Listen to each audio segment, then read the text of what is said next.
Welcome to Pembroke Hall Memories podcast. I am Lance, or Jelly, or Prince, as most Pembroke Hall people know me. And my co-host is Philip, or Any, or NFL, as most Pembroke Hall people know him. And both of us are from Pembroke Avenue.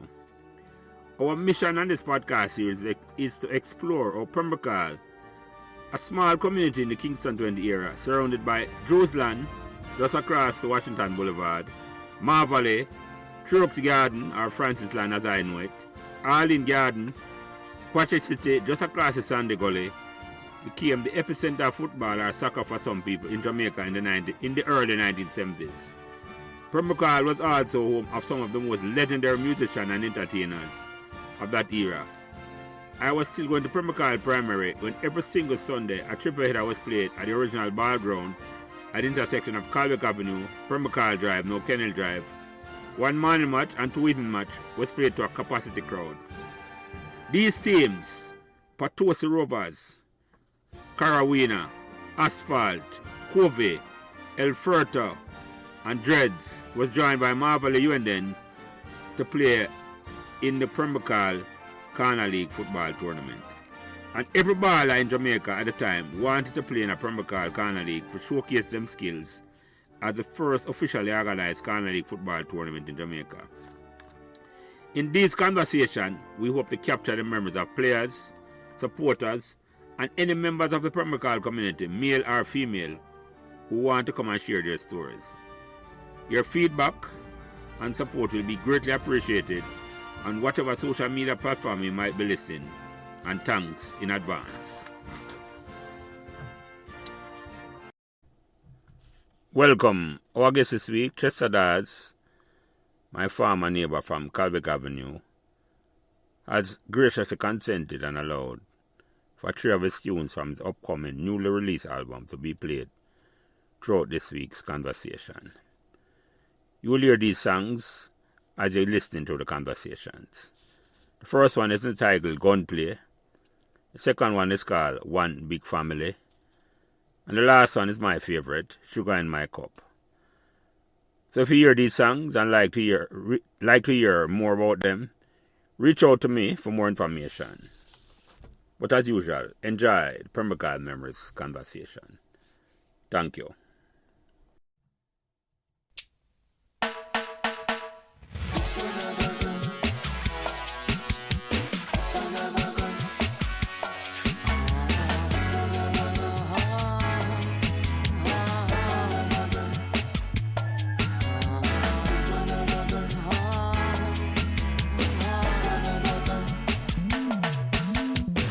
All across the world, all in the cities have become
again.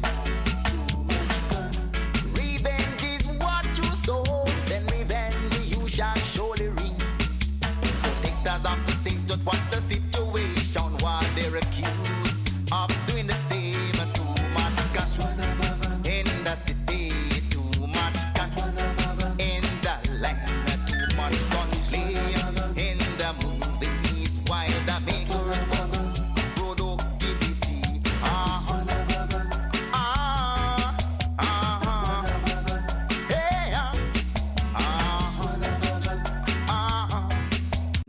Go. Today is Sunday, November 6, 2022. And welcome back to another conversation about Pembroke Hall memories. Me, as usual, Jelly, our Prince, our Lance, and by now knows anyone knows his name. Any one of those names will do. My co-host today is my brethren, Philip, our Any Fowl, and I know any one of those names will also do for him. Today's guest, we are going to give a proper introduction. Firstly, he was Philip and my neighbor on Calbeck Avenue. He lived at 27 Calbeck Avenue. He was a backyard neighbor to the great Chris Maxwell, all school, all Jamaican goalkeeper. He was reserve goalkeeper for Carwina Corner League. And the receipts out there for all to see. We sent out the receipts last week. You can look on that picture there. He moved to Pembroke Hall in 1971, and even though he lived there for only 7 years, his Pembroke Hall memories had a profound impact on his life. He moved to Pembroke Hall with his three brothers, Barry, Carl, Alton, and his two sisters, Lorraine and Lana. But without further ado, welcome, my neighbor, Chester Dawes. Introduce yourself, my brother. Yes, Lance, much respect and honor. Long time, a lot of water's gone under the bridge. Yeah. But it is a great initiative, this. You have decided to embark on doing a podcast and to really bring across or revitalize the memory of Pembroke Hall for many of us, who is still around. Some of the pleasant memories of Pembroke Hall was shared with some individuals who have passed on, God bless them soul. Mm-hmm.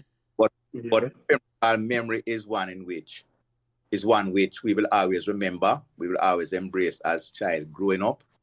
And without further ado, I'm going to try to make my contribution to the podcast in terms of how Pembroke Hall impact on me. Very short and sweet. A lot, We don't have no limit as my brother. Short and sweet. Yeah. No time for the answer them, but we talk about any everything, Chester. Yeah. And Phil, reintroduce back yourself, my brother. Yes, once again, first and foremost, we welcome Chester to the chat. Looking forward to hearing your version of your memories of Pembroke Hall and its impact on your life.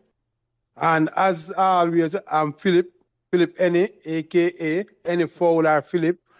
Anyone will do.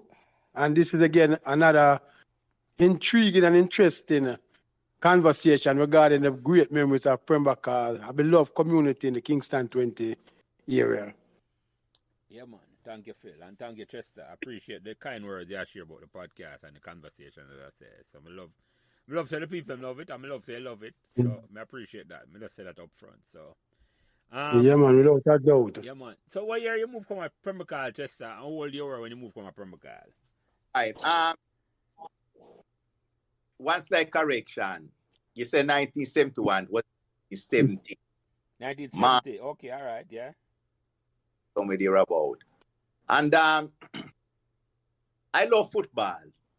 I was attending Tarrant, and I made a 7th grade team and played for Tarrant in 7th grade. Right in the junior team. I remember like a junior league that junior secondary used to have.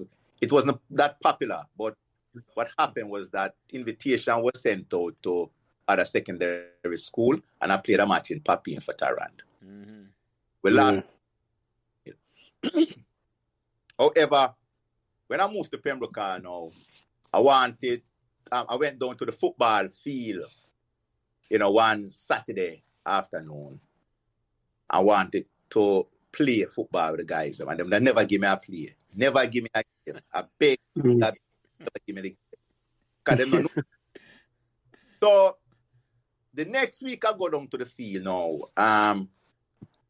One guy get injured, right? And it was all I get to know Eddie and his brother that them called Pele, right? I mean, the first ball me get, right? I got a patois, you know. That's straight up. Yeah, man, a yard program, you know. Yeah, yard style. Can't bother with Yeah, the man. proper English business, right? You know. Yeah, I see it there. The first ball me get, man, me take on Pele and shift him. Yeah. That's when the game was over. Them say, boy, Pele, the new man will come mash you up. Yeah. So Raleigh did have a team that is Carowina this now, right? Yeah. And you have a guy named Bonnie. You used to talk to Craig's sister. He control a team named Green Sparks. Yeah. I wanted to get a game with Sparks, but my small stature, I was always overlooked. To your size. Well, yeah. Slim, you know. So what position you play, Chester, at the time? Well, at times I was playing defense. Midfield, defense or midfield. Right? And in my last year at Tarrant, I started keeping goal. Okay. While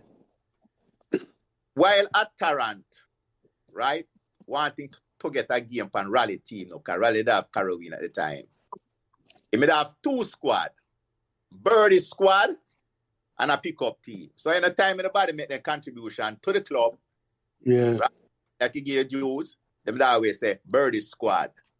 Birdie squad. Everybody come from Birdie team. See? So I always want to be on the underdog team.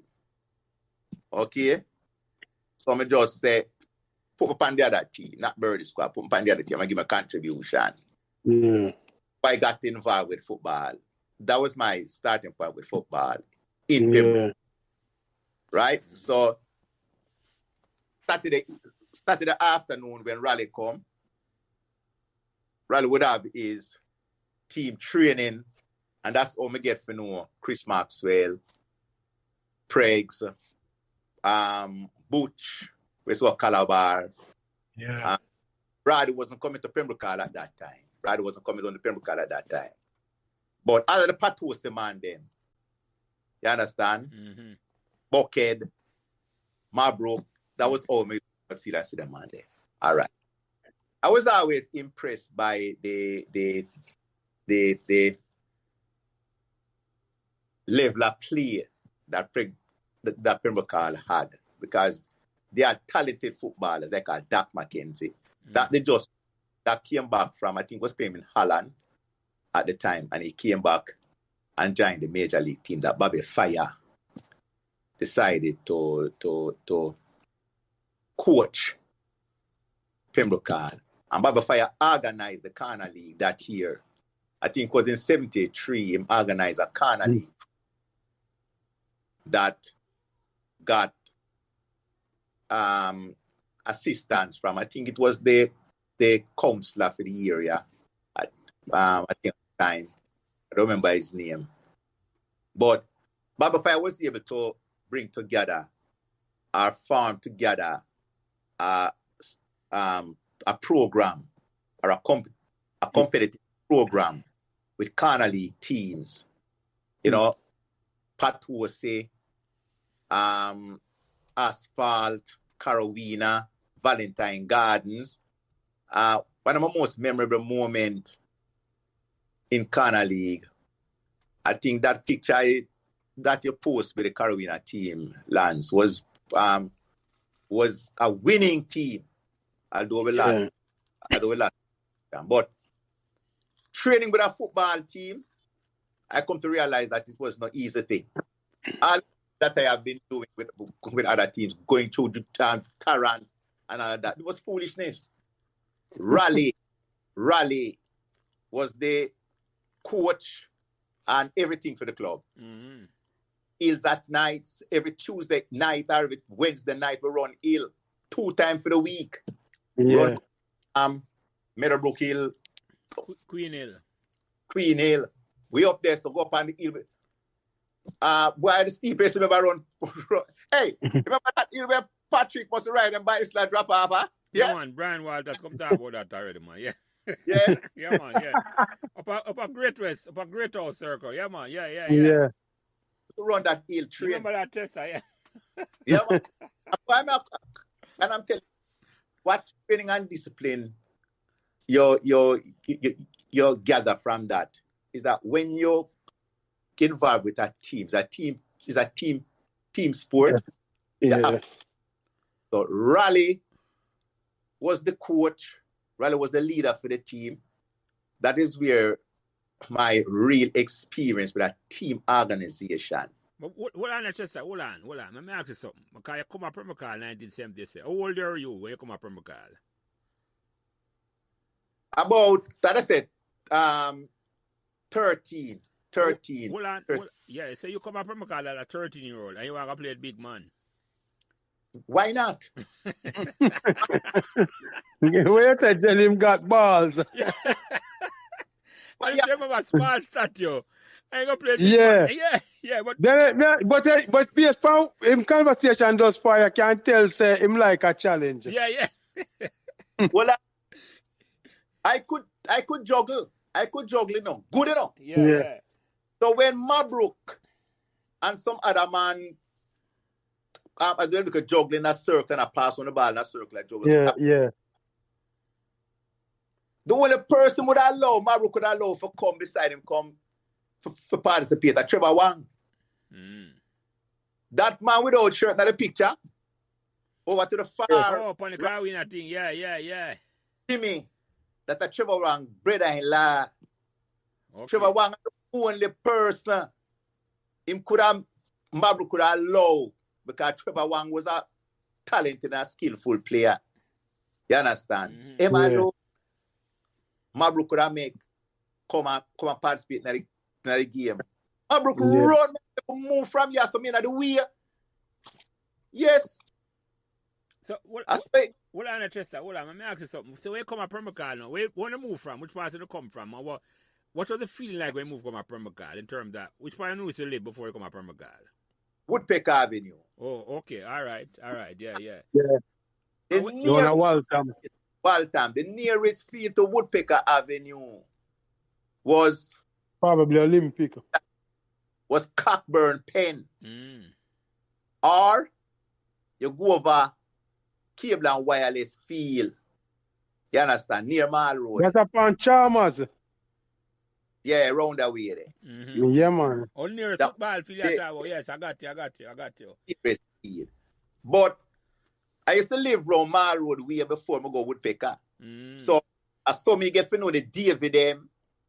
And we used to play ball over the park, on High Park Road where Richard Davey become famous. At the park, the Richard Davey become a famous and talented baller, you know. That part on High Park Road. And that Richard Davey, where the triple champion for Old Mart and go on to go play for Howard University. Yes.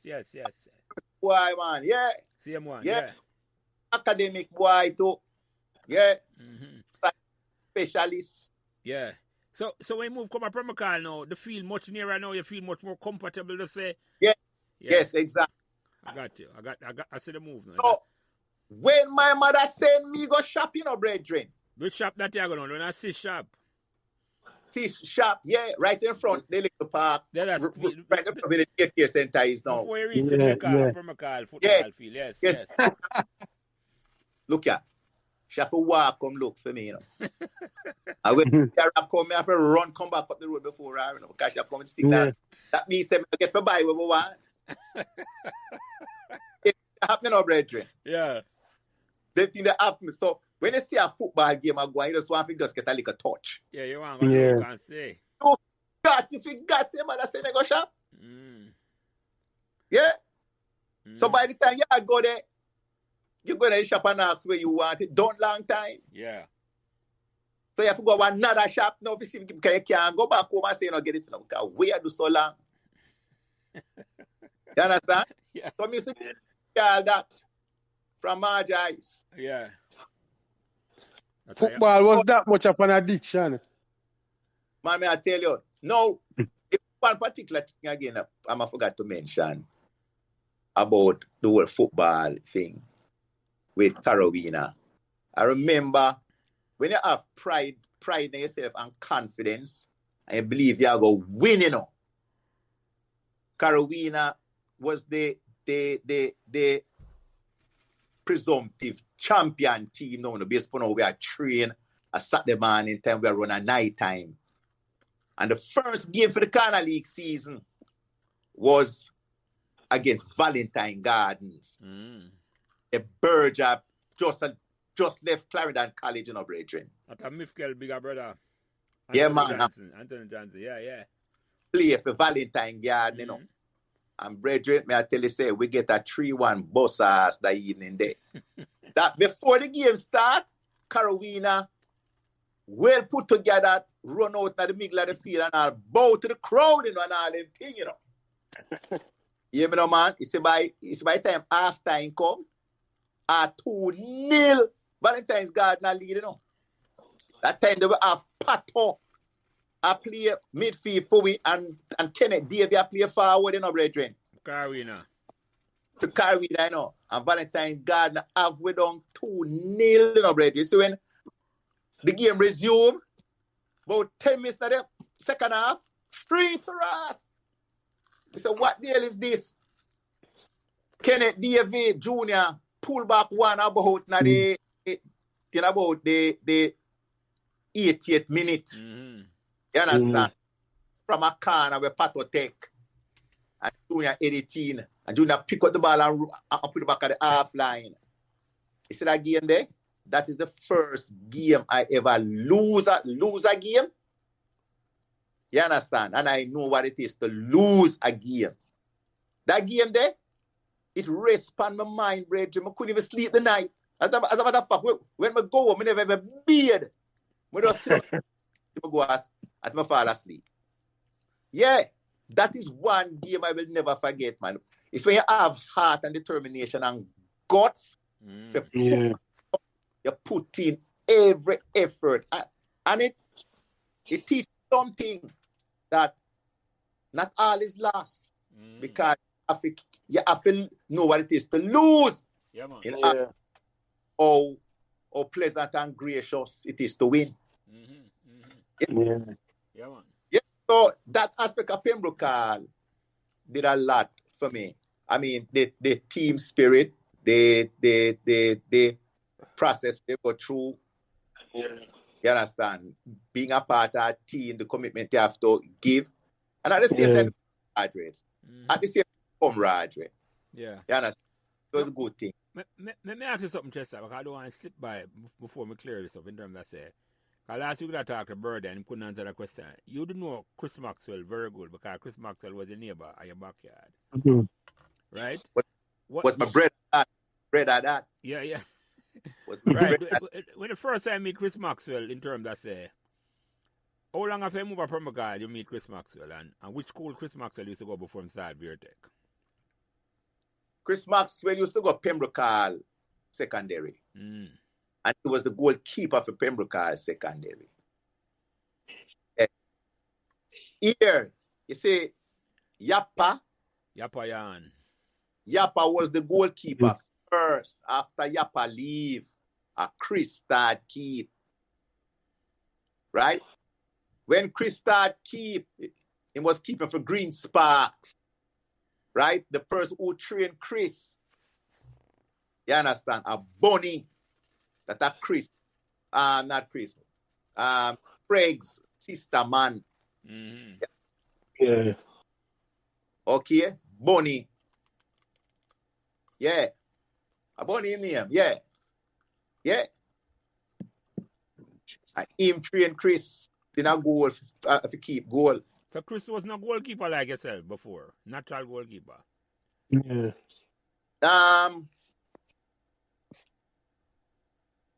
I don't know if you say it was a natural, but he liked the game. And I think that was a position he chose he wanted to play. You see where I come from? And Bonnie guided him along the way, okay? Because Bonnie had a team by the name of Green Sparks. And I saw Brady all coming out now. Brady was a Green Sparks person. And that Birdie take deer from down Carowe, from down Patosi Avenue. Green Spark was a good little team. Yes. And then that running back was a part of the youth team. Yeah. It had Aki Flooney. Atkinson. Yeah.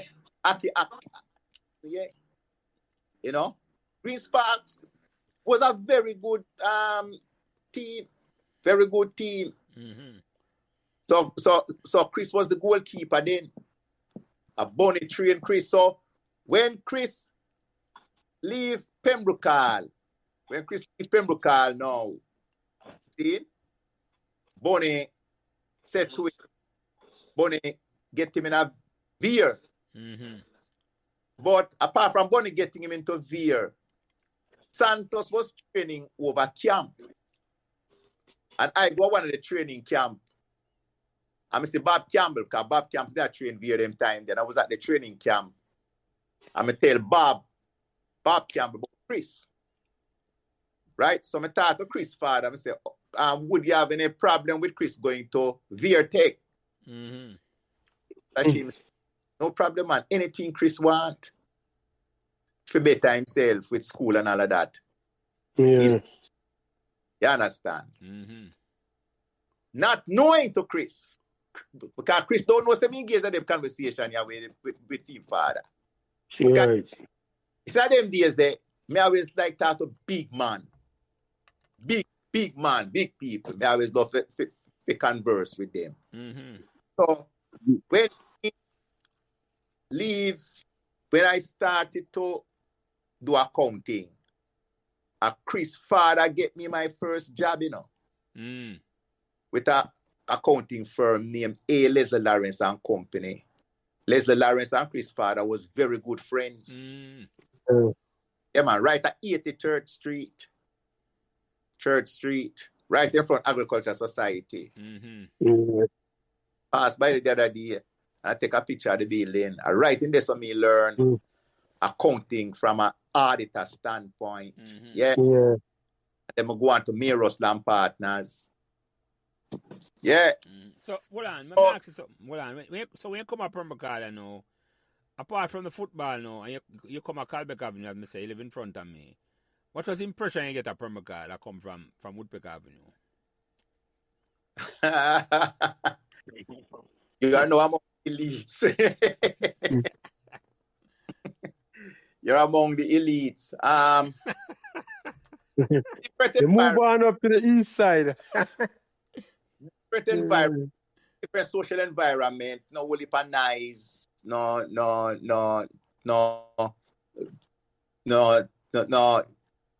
They are different. You know, they cooking beautiful. It smell when I walk out of the street there. You know, it smell nice food. I cook pan. The aura, the aroma of the food. I come out with pan. Nice. Quiet. See? What I admired a lot was the young girls, them I go school, you know, who I go high school, them rest food. You know, the youth, them I go Calabar, Judges, Casey, and all of that. So it was a nice feeling, you know. So I always admire people who their appearance and impression based upon their appearance. You see, it's one in which one will say they are going to accomplish great things or good things, or they are examples to follow. You can emulate them. So guess what happened now? You see your two sisters them, when used to go Meadowbrook, I'm younger and sister, baby, yeah. Merle Grove. That are Dan, yeah, the older sister, yeah. I was very much impressed with their, the like how them look academically. I can remember one night me say the two sisters them are studying and do them homework and all them things there. And that impressed me. I didn't think them like. Progress. Me the kind of grew up like the book thing. You understand? Me like the book thing. Me never have that kind of talent, but that's something where they impress me. So this is where the difference now. Going to KC, you understand? Bring out talk that. about that story there, Chester. How you get in a KC? Because you got Toronto and say, how did you get for getting a KC? Talk about that. You know, when I left Toronto in 72, right? I was staying with my mother's sister down in Franklin. Oh, when you left Toronto in a 72, what grade? 9th grade, man. It's not right. Okay, so a 9th grade achievement. Yeah. When needed to KC. When I do 9th grade, I never get it. Oh. And I go back Ministry of Education and time to find out what happened. And them tell me, say, well then, the marks when I get is good, but them not no more space. Yeah.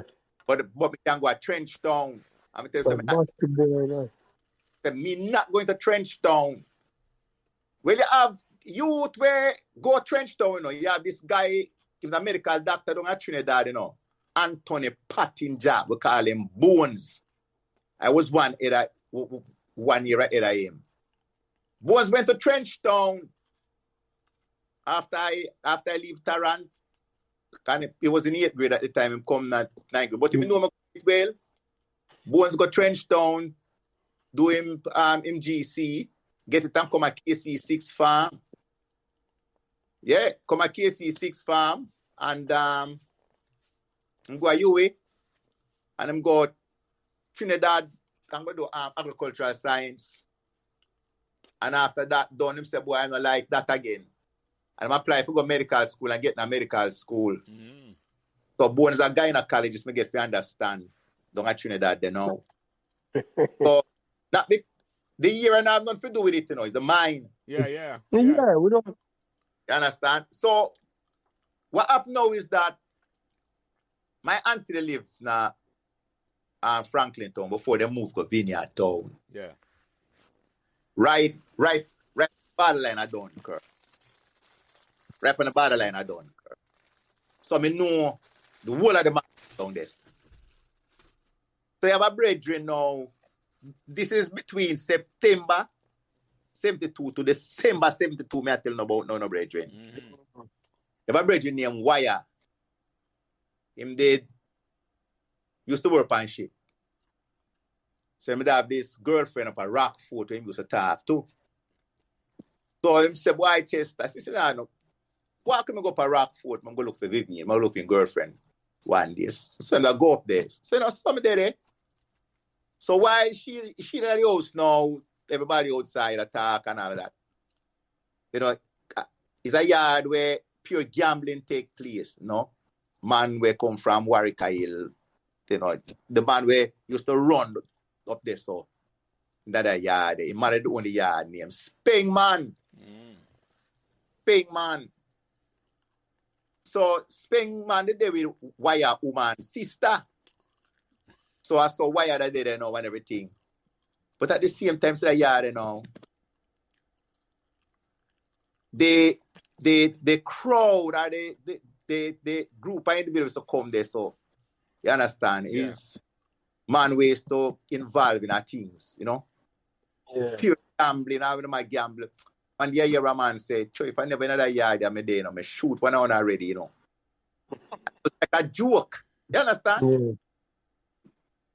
So then the man attack and me that say something, a man that say something, I'm just butting and just give my reasoning. I'm here like one man them say, yo, listen to the youth. I say the youth talk right. Youth man, listen to what the youth say, The youth right.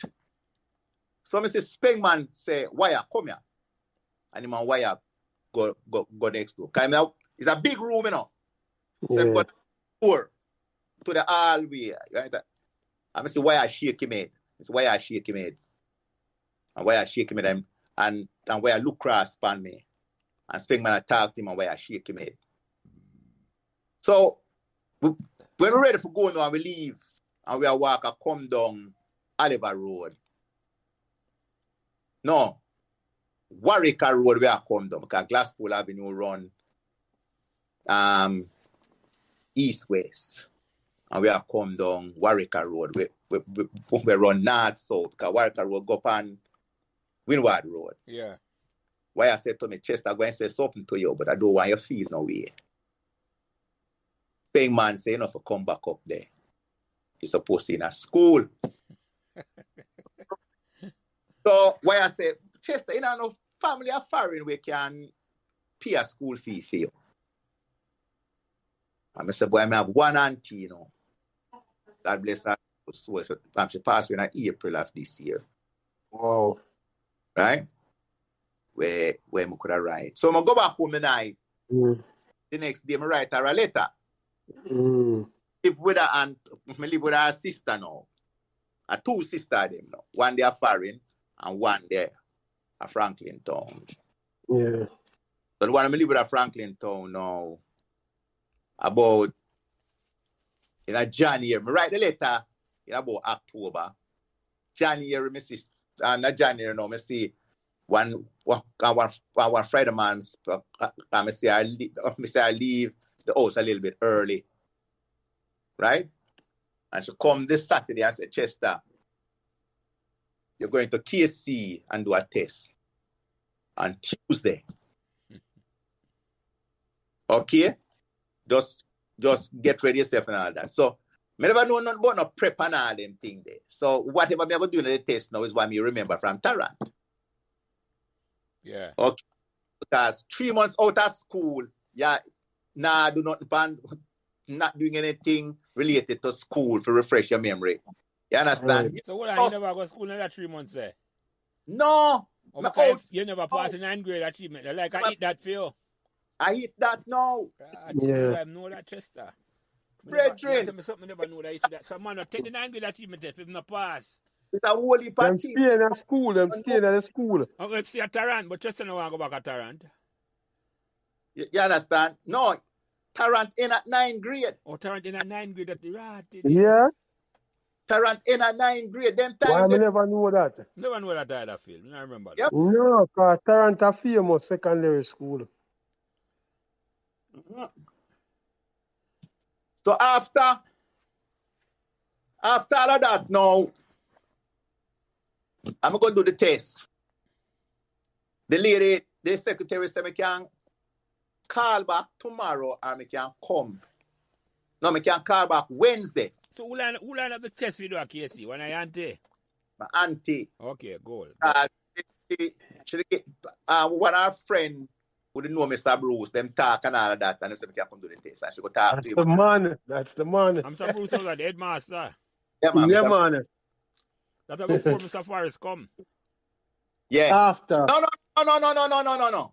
Mr. Forrest was headmaster. Mr. Bruce has always been a deputy. Okay, I got you. By this time, it was Mr. Forrest. Mr. Forrest stepped down and then Dan Taylor take over. Okay. You understand? See? Then after Dan Taylor, I think it was McNabb. Mm-hmm. After McNabb.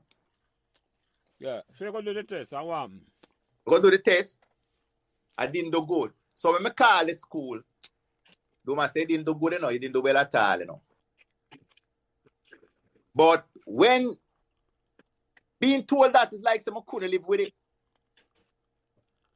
I couldn't live with that. Yeah, that never sit well with you. So what? Yeah, it never sit too well. You understand? For want of a better word. You understand? Over there the Wednesday still because she's come Wednesday. So I'm go over there to say, why did you come today? Because you called me yesterday, I tell you the result. I said, boy, I just want to see the paper. Mm-hmm. To say, He didn't do well. From the paper, brethren. Gibber. So, the Wednesday evening, I go home and tell my auntie, say, boy, right. When she come from work, I tell her, say, boy, I'm not getting him because I'm not do well. Mm-hmm. She say, okay. The woman go over the school, brethren. I mean, I tell you, say, when I say I come back the day, Mm-hmm.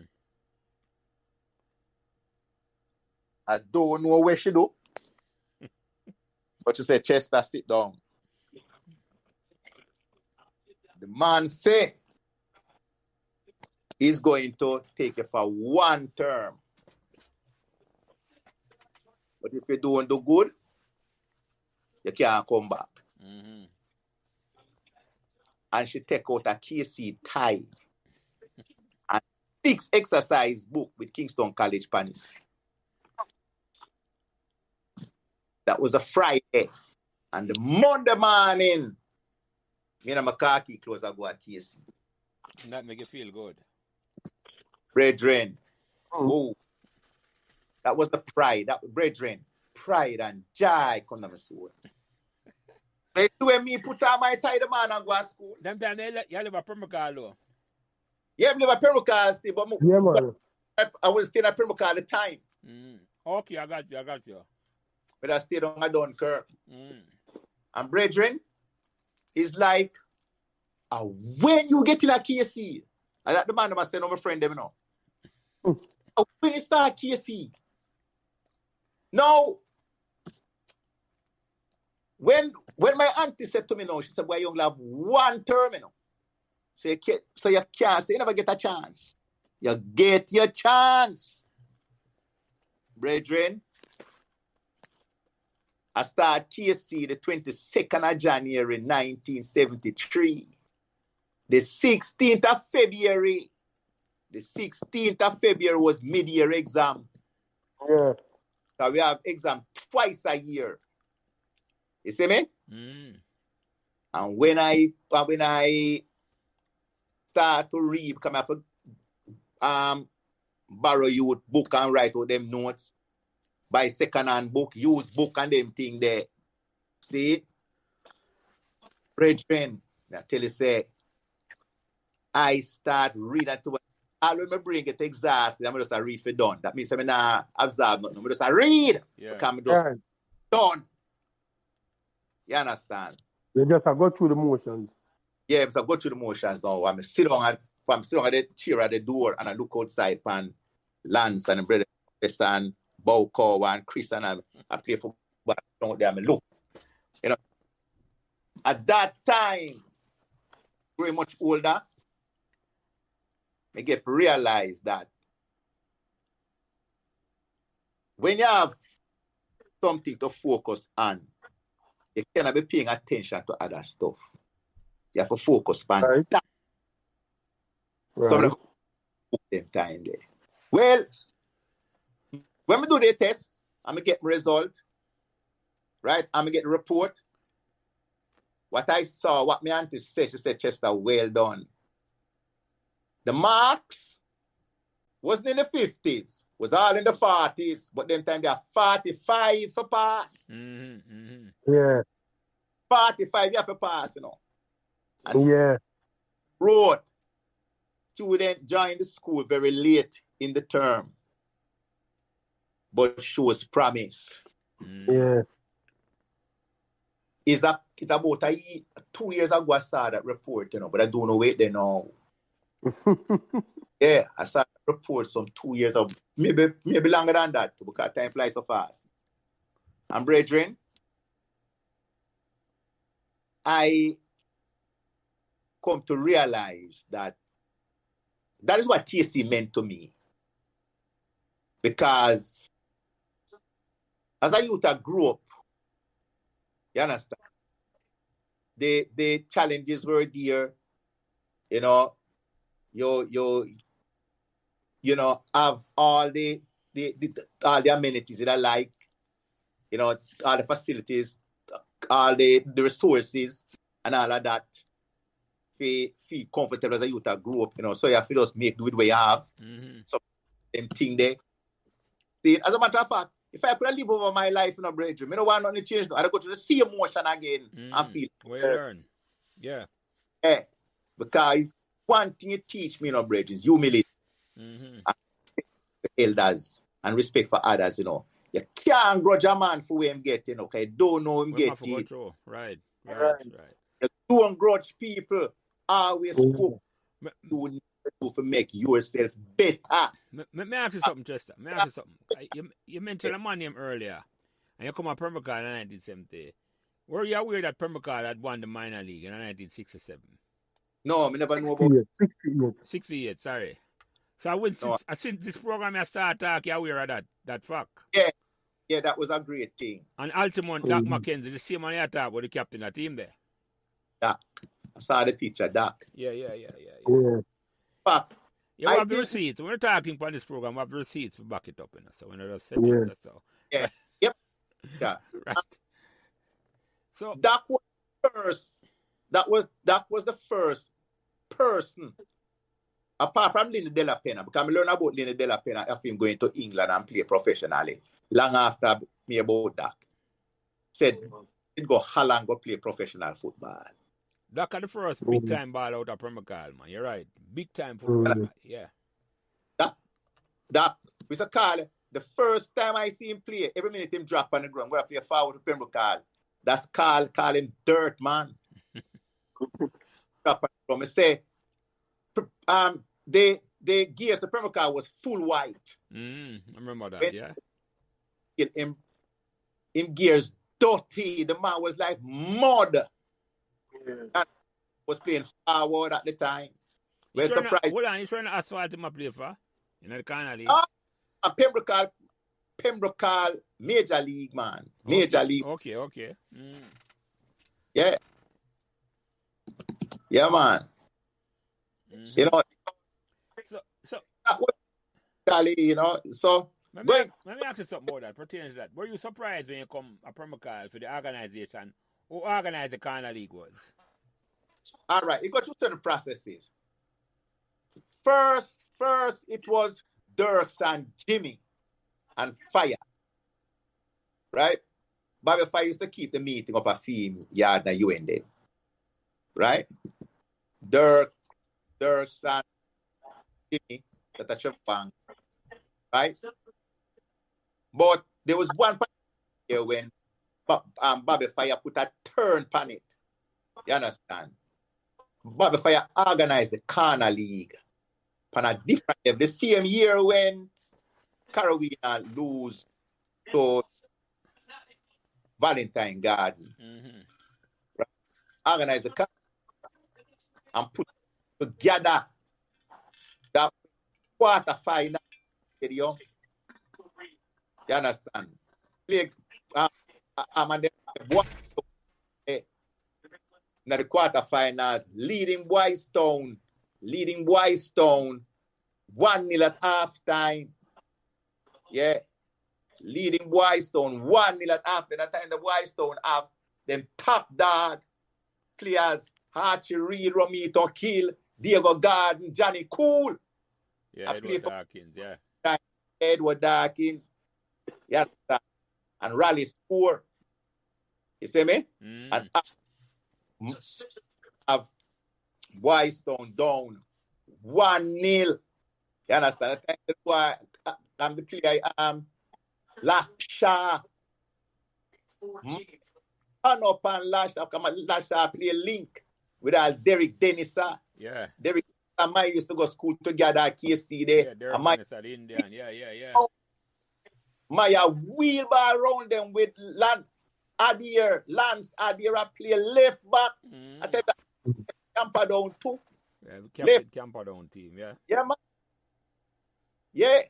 I mean, I tell you, say, Adair foul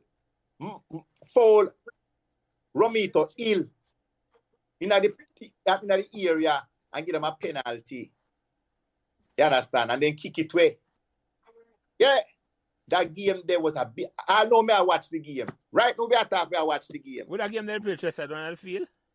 No, man, a stadium, man. A stadium. Okay. Yeah, man. Yeah, man. When the game done, man, the boys don't man them shake my hand and Bertie and come on. Yeah, big team, man. That team there. I don't think Pembroke Hall football has ever been organized like that after Bobby Fire Walkley fit. Yeah, never again, man. That team, there was a big team. That time they remember this, you know. You did have 10 rows. From doing the park, yeah. In the park, you know. Yeah, man. Pembroke Hall mash up doing the park. The Ken was a run thing at fence for doing the park.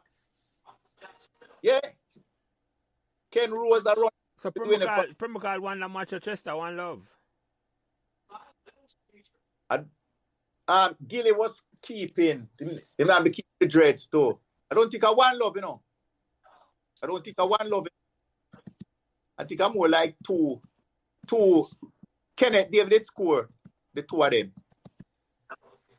As a matter of fact, Kenneth David, what I know? Kenneth David play. I don't remember which team. Then they play stadium. And him scored 3 goals a night. 3 goals. Yeah. Pembroke Hall team, I tell you. Big team. Yeah.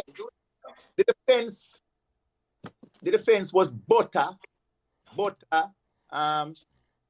That's before Butter Locks. Oh, man.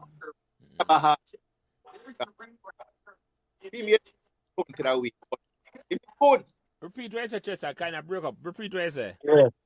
I say Butter dreadlocks take a long time to come. Well, it's a work in progress. Yeah. I have to groom it well, you know. Yeah. I said, was a trying project. yeah, man. That team, there was a good team. A Pembroke Hall team is solid, man. Solid. With Bobby Fire. Agana. So remember Chaplin? You used to play center forward for Patosi, man. You would remember the minor league, but we play for Patosi. Oh, Speedbird Chaplin. Speedbird, man. Chaplin, big belly. Yeah, man. With robust. Yeah, man. Speedy. And Sam, where Richie Sample brother did name again? Ungina? No, man. Ungina. Punkinani. Yep. Richie Sample. Hey, you can't forget about Richie Sample, you know. No. Hey, that used to go KC too. Richie Sample have the prettiest girl in the Pembroke Hall party. I dance like Ras. I tell you. Yo. You're gonna party vibes again, Jelly. Listen, man. You understand? You see how Kelly, that boy can dance too, you know. Kelly. Okay, Skelly. Skelly used to go Calabar, yeah, and Dirk's brother, yeah. Yeah, man, that time the Calabar, the man here the Calabar win Manning Cup, man. 76. Yeah, man. With Brady Akeem. Yeah. Yeah, man. That was a big Manning Cup. That was a champion team. So remember the year when Brady Akeem for Al Manning and Chris Akeem for Al Costa? Ah, my God. Yeah, two good friends. Yeah. At the spectrum. Yeah, that was good. That was good, you know.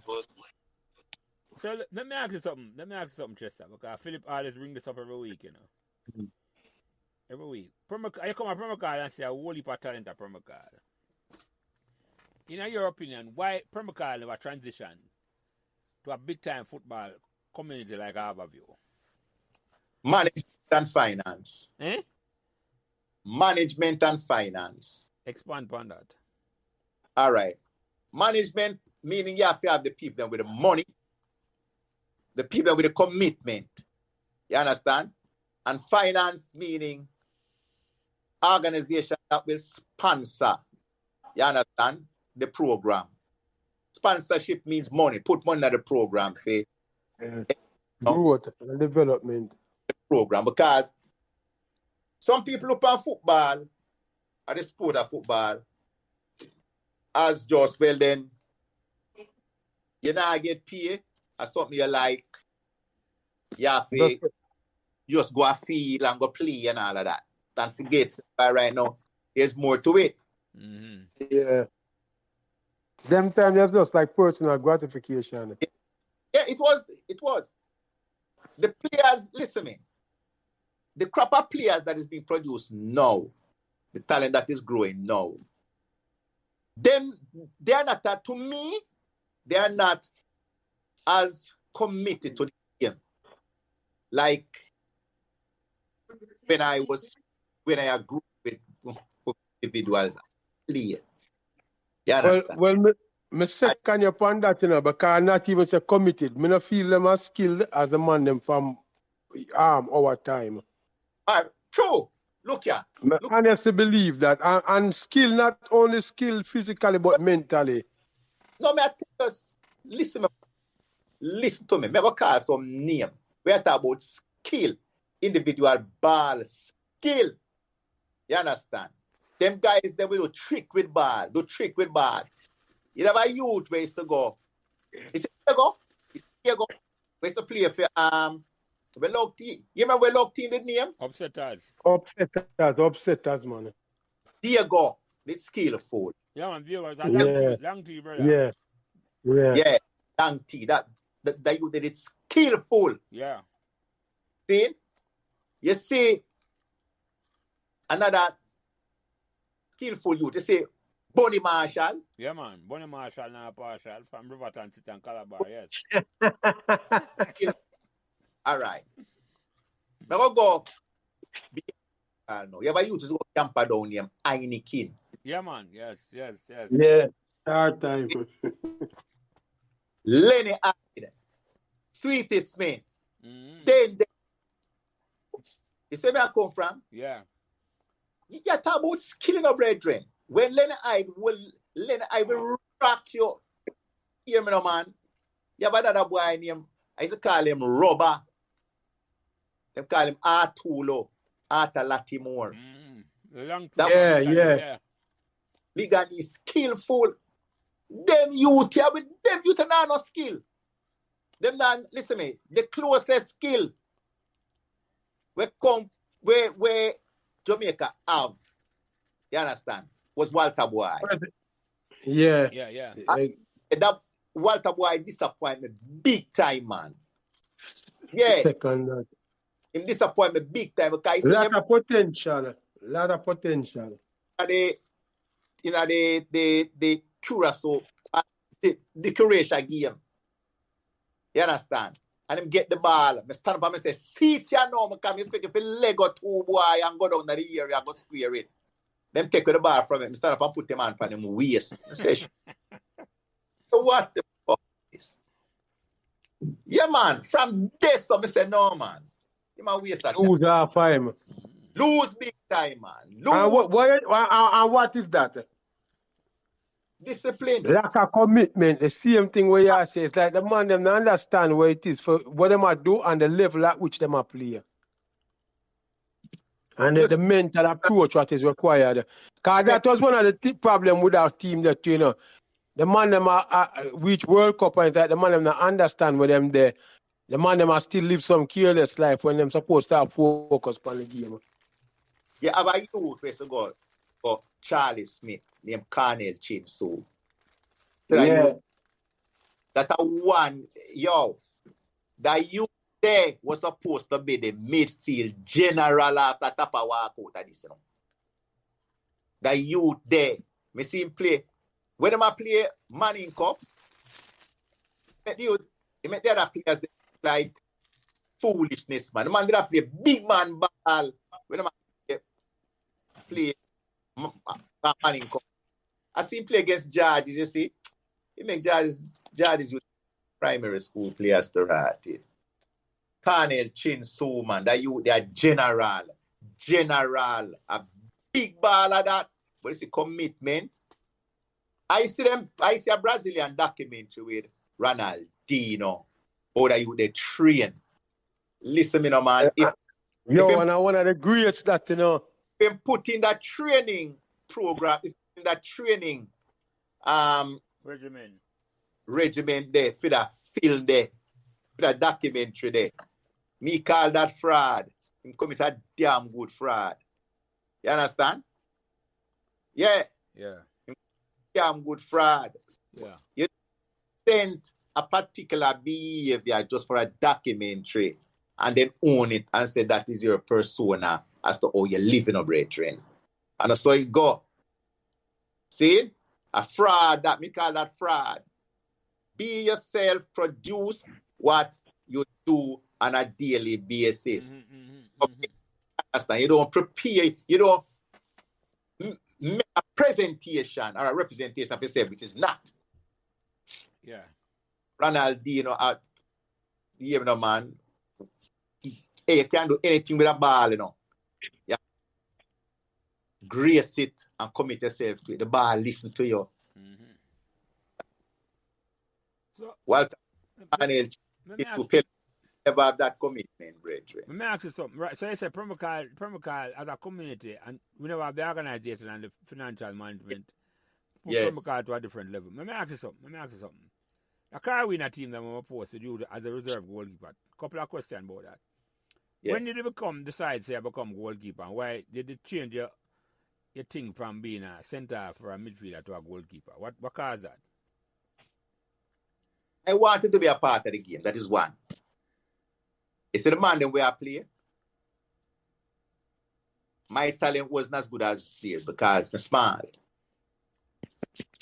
So Chris said to they need another goalie for Carolina. Like Chris Max said that it is. The boy Chester. You have some knowledge of goalkeeping. I'm say, boy, but Chris, you know, me not really have let them say, listen, me. We have training at the time. We do have another goalie. So if you come, you will get that game. Then say, me start training now. And carry my front line. Remember, you're not trained, man. And I saw me and him start training. So, he said, sometime now we will come from Calbeck Avenue. That's the outer street. And kick my fence. You understand? And I saw me have to give it, you know. Anytime I lick on the wall, is a goal, you know. But ball we may have nice size, not the size of a regular football, but a little bit smaller. Yeah. We would have kick from outer street. So me have to look through the bush now, because the bush did farm the wall, yeah, because or the fence, so to speak. You understand? I watch. And so you kick the ball. It's by the time the ball come over the fence, me have to move them time there, you know. Brethren, and enough save. As some me learn for dive. Your reflexes are for good. Yeah. And I saw me get a I saw me could have make the team. I saw me could have make the team. Yeah. You just want to play on the team? Just want to be a part of the team. So who are some of the talent to stand out on a team then? What you remember? The Carolina team. And then you tell me about some of the talent to stand up on the other Corner League team. Talk about your team first, Carolina.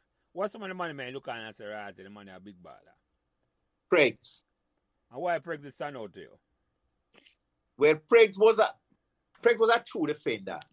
You understand? No play around defender. You understand? If you play Pregs hard, he'll come back at you hard. Pregs was like the Rock of Gibraltar. You understand? Understand? Put a head. He's a defender. Real defender. You understand? I see Carolina play asphalt.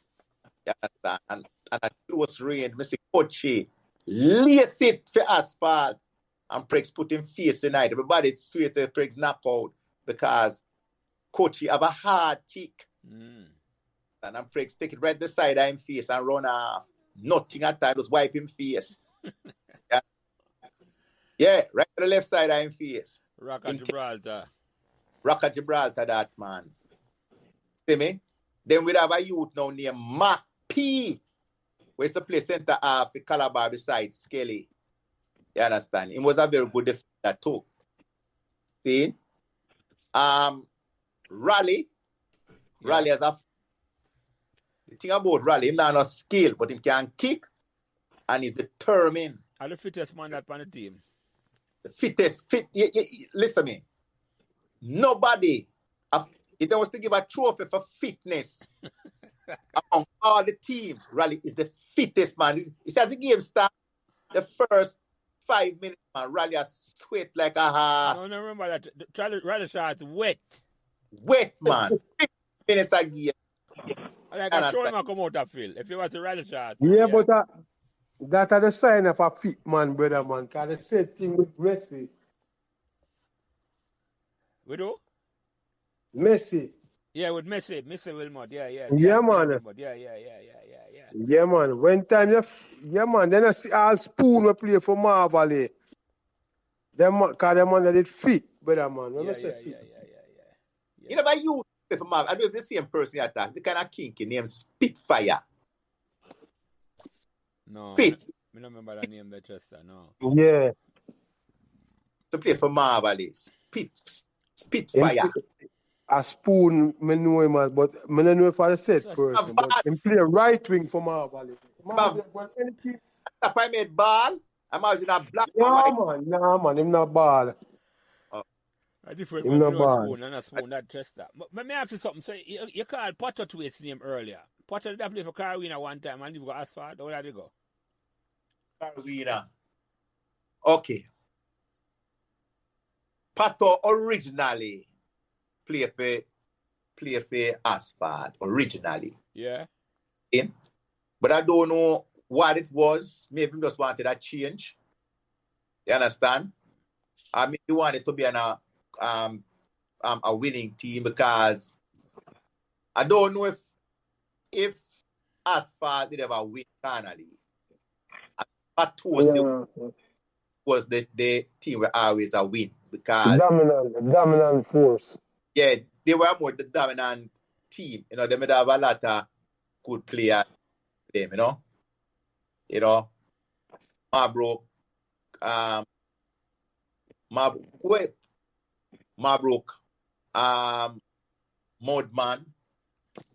people to say that a Pembroke brother.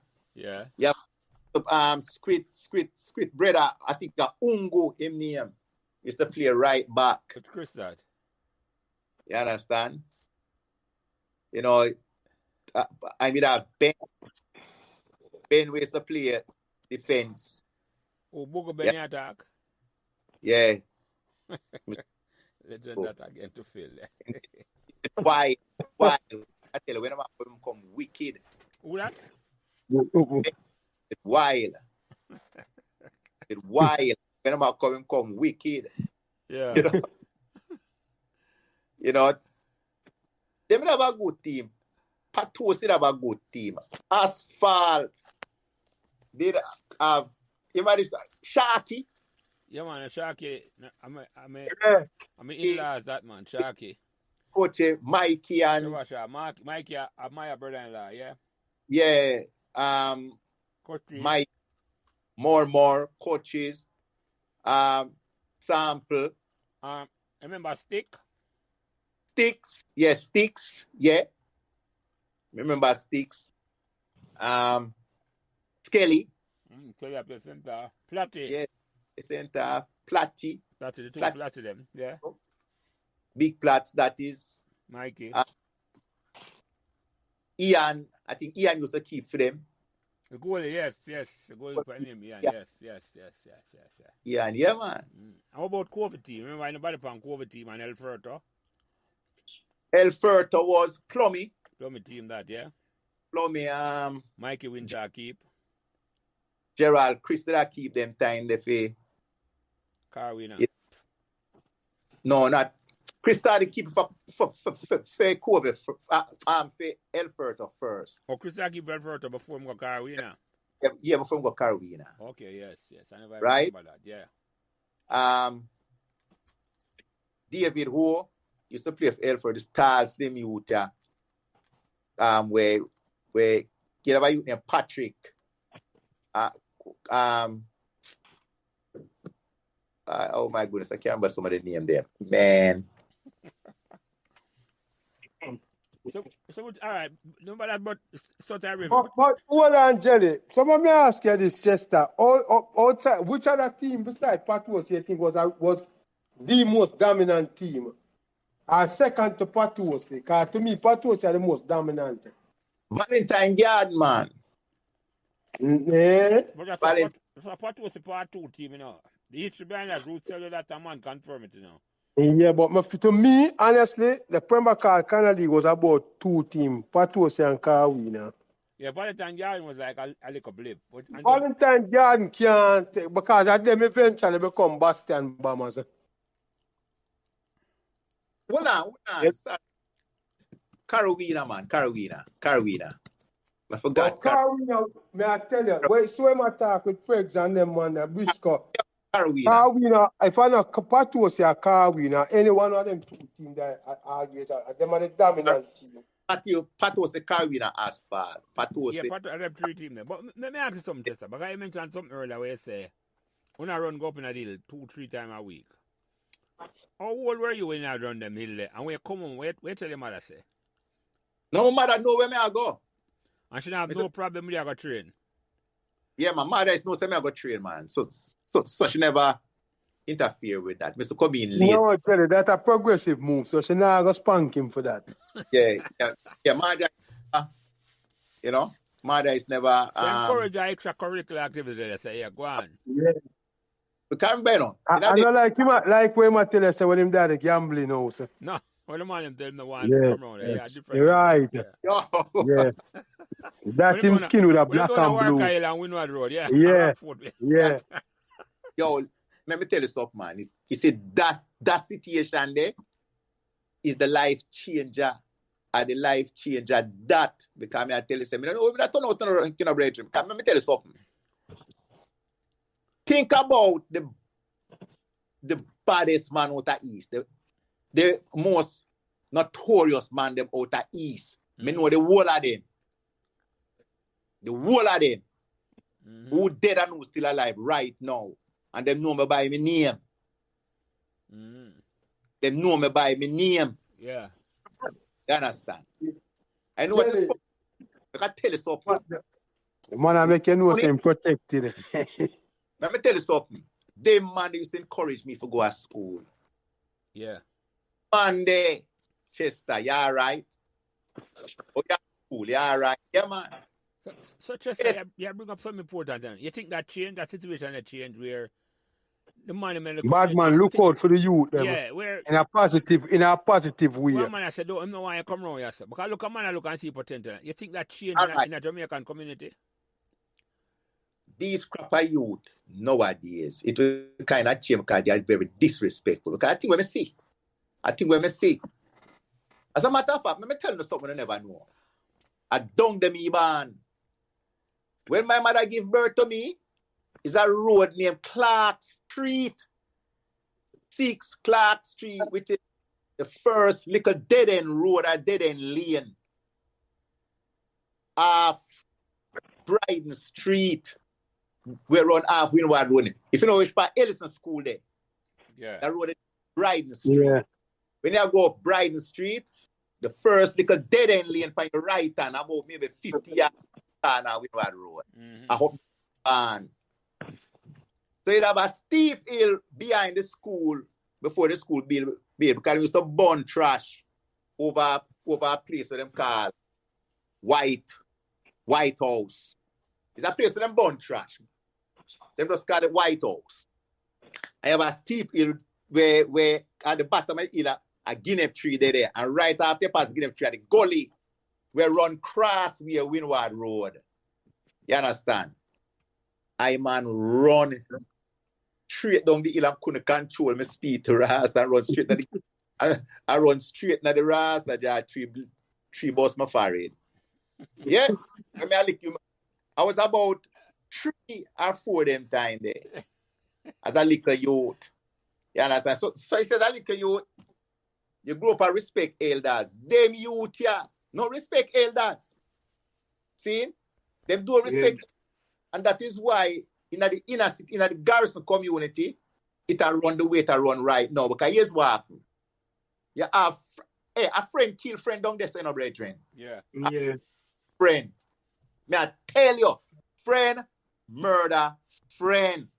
Man who come from the same corner. You understand? For bullshit. You understand? And guess what happened? Them a kill them mother friend. Mothers become enemies. Some mothers realize what going on and sympathize, and you know, they realize they can't have up each other. But on another level, it's difficult for it be bygones and bygones be bygones. When it comes to life. Yeah, when it comes to life. So when a man lick down a lot of man, brother, you know, sometimes he can't get the brother himself. His sister lick down the sister and not care. Right. At this, so it reached nowadays, no brethren. At this, so it reached you cannot have no love them at. When me down them not grow with none.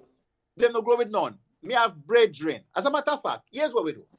Most youth today don't know the value of life. That's the first thing. So them not have no respect for it.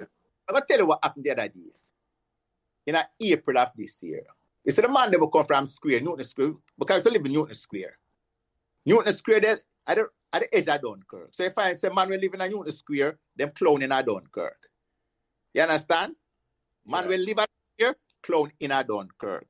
So technically when you can't find a man in yard, you're gonna Dunkirk, you see him. See him? All right. So the group how we will come from Square, when we get to know the man there now, when we say 13, 14, 15, we get to know the man there. A lot of become a foreign, come live. See? So we come together and we have, every year we have a reunion, we call Square Man reunion. Every year. And we contribute, each person have a personal contribution, and we keep a party. The party come like big dance. Because every man from all boat who never see for 20 years I come at the party. Right? It's like a barbecue. Everything runs smooth and nice. No violence, nothing at all. You know what we have this year? We went to Pegasus Hotel and we had a dinner. We call it Square Man Reunion Dinner. Yes. And we have youth who members of the Square Man organization sponsor youth who come from Dunkirk, you know. Yeah. Yeah. So you have youth where you used to go case who live in Dunkirk. We take them youth the under we wing, pay them exam fee, pay them school fee. How we them buy all them plane ticket for them go to school, you know, brethren. You see where I come from? Give back to the community. That's where always. What we did. That is what we did.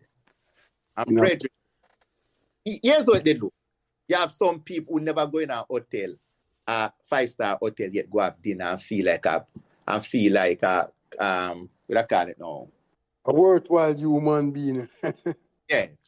For want of a better word. Yeah. Yeah, well, you know, it's like you grow up and see them things and feel like say them things are bigger than you. Yeah, and then one day you find yourself in that situation.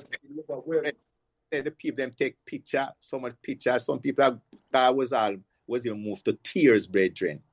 Yeah. See, but they are picture. Behavior was good behavior. You understand? Everything was paid for. Nobody never have to pay nothing. Let me come from, brethren. Yeah. Well, so, but two questions, Chester. Two questions. Because finish up. Sorry. Quick question. Yeah, go ahead. That occasion was to pay homage to all the friends that passed away. We call them and all them thing there. Yeah, man, I was moving, man. Moving. Some people cry, man. Cry. Because not like that not happen. Not like that, no happen from a man dead and gone. Fuck that, him gone. No, so it go. And Yeah, a man. real talk, that you know. Yeah, man. Yeah. Real Well, talk. you know, that's why I'm glad we talk about them things, you know, because we talk about it before we go. And you talk about the mermaids and another man, them Chester was still about and can't talk about it same way. Because you come up from Yep. Pembroke now, and to you so not talk where you come from. When you come up from Pembroke, you feel like George Jefferson. Moving on up to the east side. Yeah. That was the vibes. Yeah. When you tell come from Pembroke, you come from a nice neighborhood. Yeah, man. It wasn't a big shot thing, but you just feel nice. You just say live and all them things. Yeah. No, as a matter of fact, you know, in them days, they know. See, Pembroke was one of those opulent neighborhoods, you know, next to Havendale and Meadowbrook. yeah, opulent, yeah. Just below it for true. That is true. Yeah. Arlene Garden and them place. Yeah. Opulent Arlene Gardens, you know, opulent neighborhood, you know. Yeah. No, but the question I really want to ask you, Chester, is like, you know, talk about how the vibes change the turn. I said people don't respect elders. What do you think change? And can we get it back? What do you think lead to that? Well, hear me. It's going to be difficult because here's what happened now. The social media has really played a negative number on the mind of the youths then. The social media have exposed the youths' mind to all guarding and disrespectful trolls and behavior. You understand? And they're attached to the social media in such a way in which when they hear certain things and they're among their peers, they repeat it and feel as if they're a part of. They feel as if like them arrived. They are not just arrive. They feel attached to the persona that they see on the social media, whether it want to be a cartoon, improv skit. I'd want to be a YouTube video where a person is giving a joke. You understand? What happened also is that they don't know how to, they have not come to grips with the fact that you make it better. Then tear it down because everybody wants to be a part of. So what they don't care what they present. You understand? They just want the likes. They just want to say they have it there. Yeah. So they don't care about the language that they, because they believe that they have their audience that they are, which they are, and they say all kind of loose things. Hey, social media has damaged the mind of young people, brethren. That is what ripped it up, you know.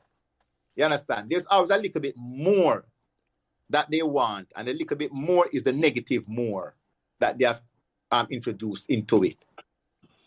You know? I know what, just for touch upon what Chester said, I said thing when I said last week, you know, Jillian, yeah, when I try to tell me, say, yeah, but we also have positives that come out, you know, the technology, the internet, and what it has brought to the fore. But the thing why me keep knocking it is because I'll do it right now. It's helpful for communicate. I'll do all of it in 3 different locations.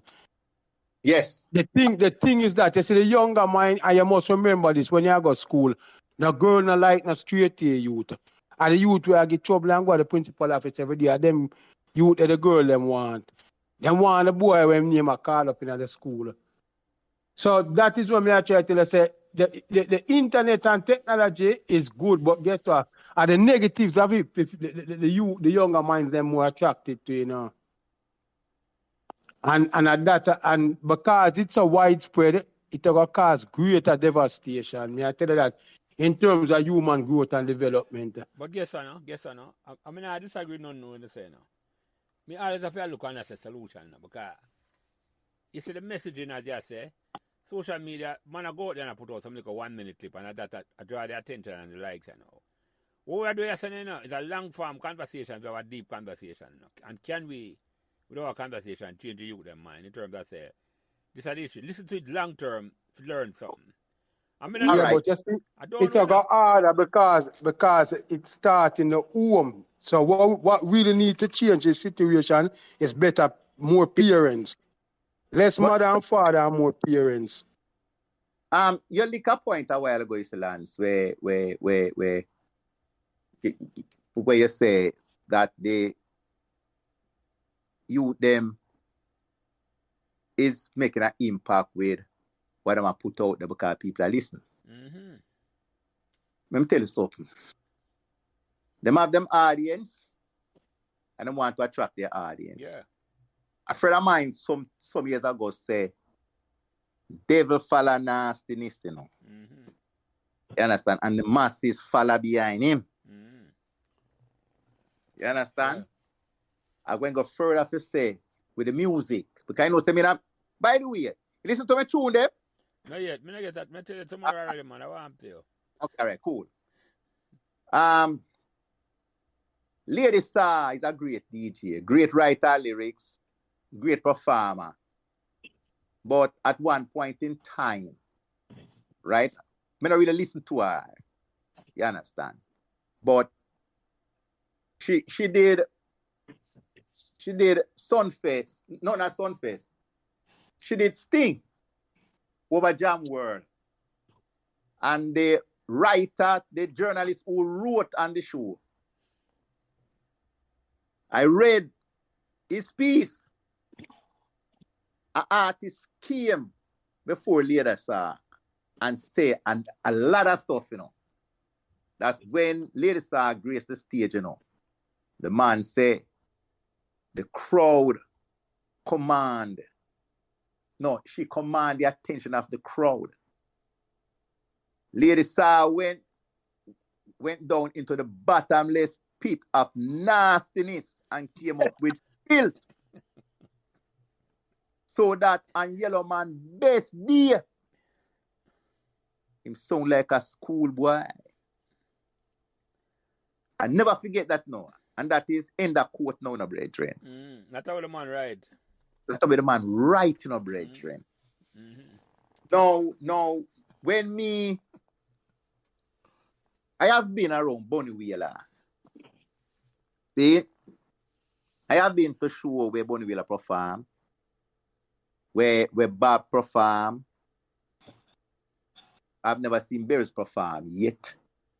But I have never seen, I have been around backstage and I never see the artists, them, the singers, them in a confrontation and fight and push and pull and back, you know. Yeah, no. It's always a good vibe backstage. You see the dancehall artists, them brethren. May I tell you, your stomach turn. May I tell you, the DJ them, your stomach turn. And I think that is where some of the breakdown, you know, the kind of music and the audience. Cause I can remember a time when school youth used to fight the outfit. It come on TV up here under the paper. That's the Prime Minister of call the artists them together and try to talk to them because the lyrics where them are put out there for you them listen to adapt them attack in a school. Well, let me ask a question. Let me ask a serious question to the two. I mean, I get back to Pembroke Hall. Because, not about Pembroke Hall, but here's the question. Is the musician leading the music or they might give the people what they want? Good question. And at the end of the day now, and here's the next question now. How much lower can we go? Because when we used to play cricket in school now, I want to play a match one day now, and the coach look at me afterwards and say, you know what? It's one advantage for playing somebody now. You can't get no worse. You know? And the one way you can go after you reach a say. You know? I'm a question mark is have we reached the bottom of the spit? I mean, I think so. I mean, I'm on a big stage show, but you have dance to keep where people have sex while the music are play. And the patrons them are watch. No, you wouldn't be surprised if that start happening at a stage show and police have to rush the place. Cause as we said, it's like what Chester said, the man, lady said, went to the bottom of the pit. It's like, you see, when you don't have no morals and you're not on a value upon life and decency, anything can play. So the question is, that answer that question before you comment, Chester. Exactly. Who will lead who you say now? The music will lead the people or the people who want the nasty? Jelly, got to be the music.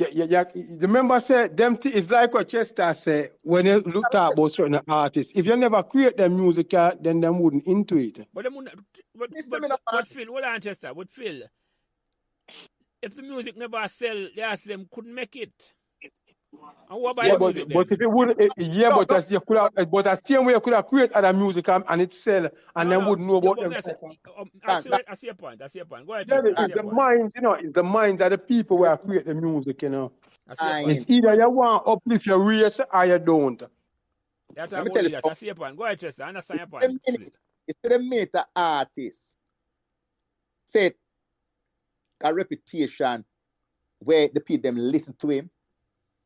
The minute the artist set a reputation where the people listen to him, then go and expect to hear that.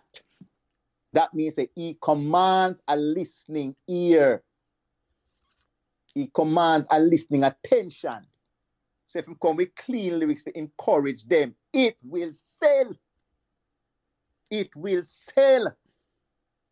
If the one of them do the right thing, stop singing profanity, stop DJ profanity, stop talking about gun and bust, skull and murder this and take food and take life and you understand? Stop glorify killing people.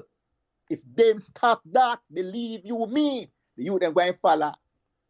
You know what, just that. Let me say this, The youth them go and follow. Let me say this. Well, I have the opportunity now, because this platform I show this, We're not talking about the memories, We're not going at the bottom of the bar, At the top where I had fine, And the good memories I had from Manchester.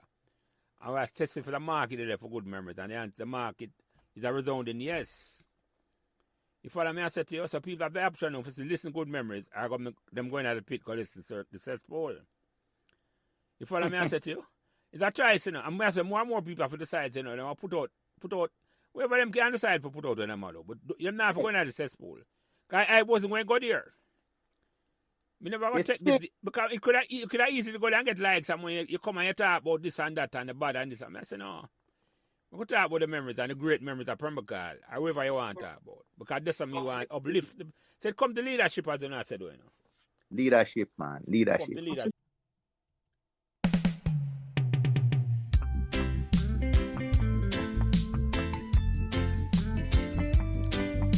All right, baby. Oh, yeah. One big family. Living in the inner city. In one big tenement yard. Jano. One big family. Living in the inner city. In one big tenement yard. Jano. The baby mama standing on the corner. She leans against the light post with her baby soaking on her breast, wondering what's gonna happen next. The baby father he stands beside her, staring in outer space. One wonders what goes on inside their mind, for survival is the name of the game. One big family, living in the inner city, in one big tenement yard. Jano. One big family, living in the inner city, in one big tenement yard. Jano. The children that we birth today, we must provide for the future tomorrow. But they can't have that future if we don't create it today. It's the rights of us parents to make hay while the sun shines, to provide for the education, food, clothing, shelter, and care. One big family, living in the inner city, in one big tenement yard. Jano. One big family living in that inner city in one big tenement yard. Jano.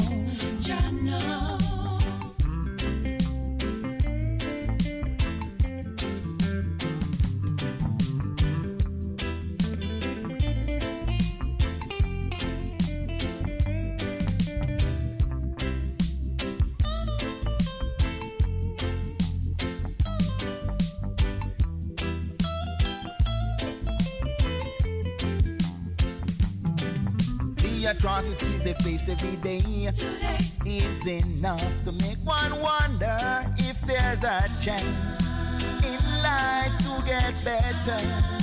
Oh, only the fittest of the fittest survive.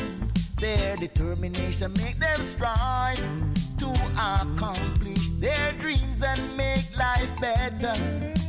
Oh, one big family living in that inner city in one big tenement yard. Jano. One big family living in that inner city in one big tenement yard. Jano. The children that we birth today, we must provide for the future tomorrow, but they can't have that future if we don't create it today. It's the rights of us parents to make hay while the sun shines, to provide for the education, food, clothing, shelter, and care. One big family living in that inner city in one big tenement yard. Jano. One big family living in that inner city in one big tenement yard. Jano.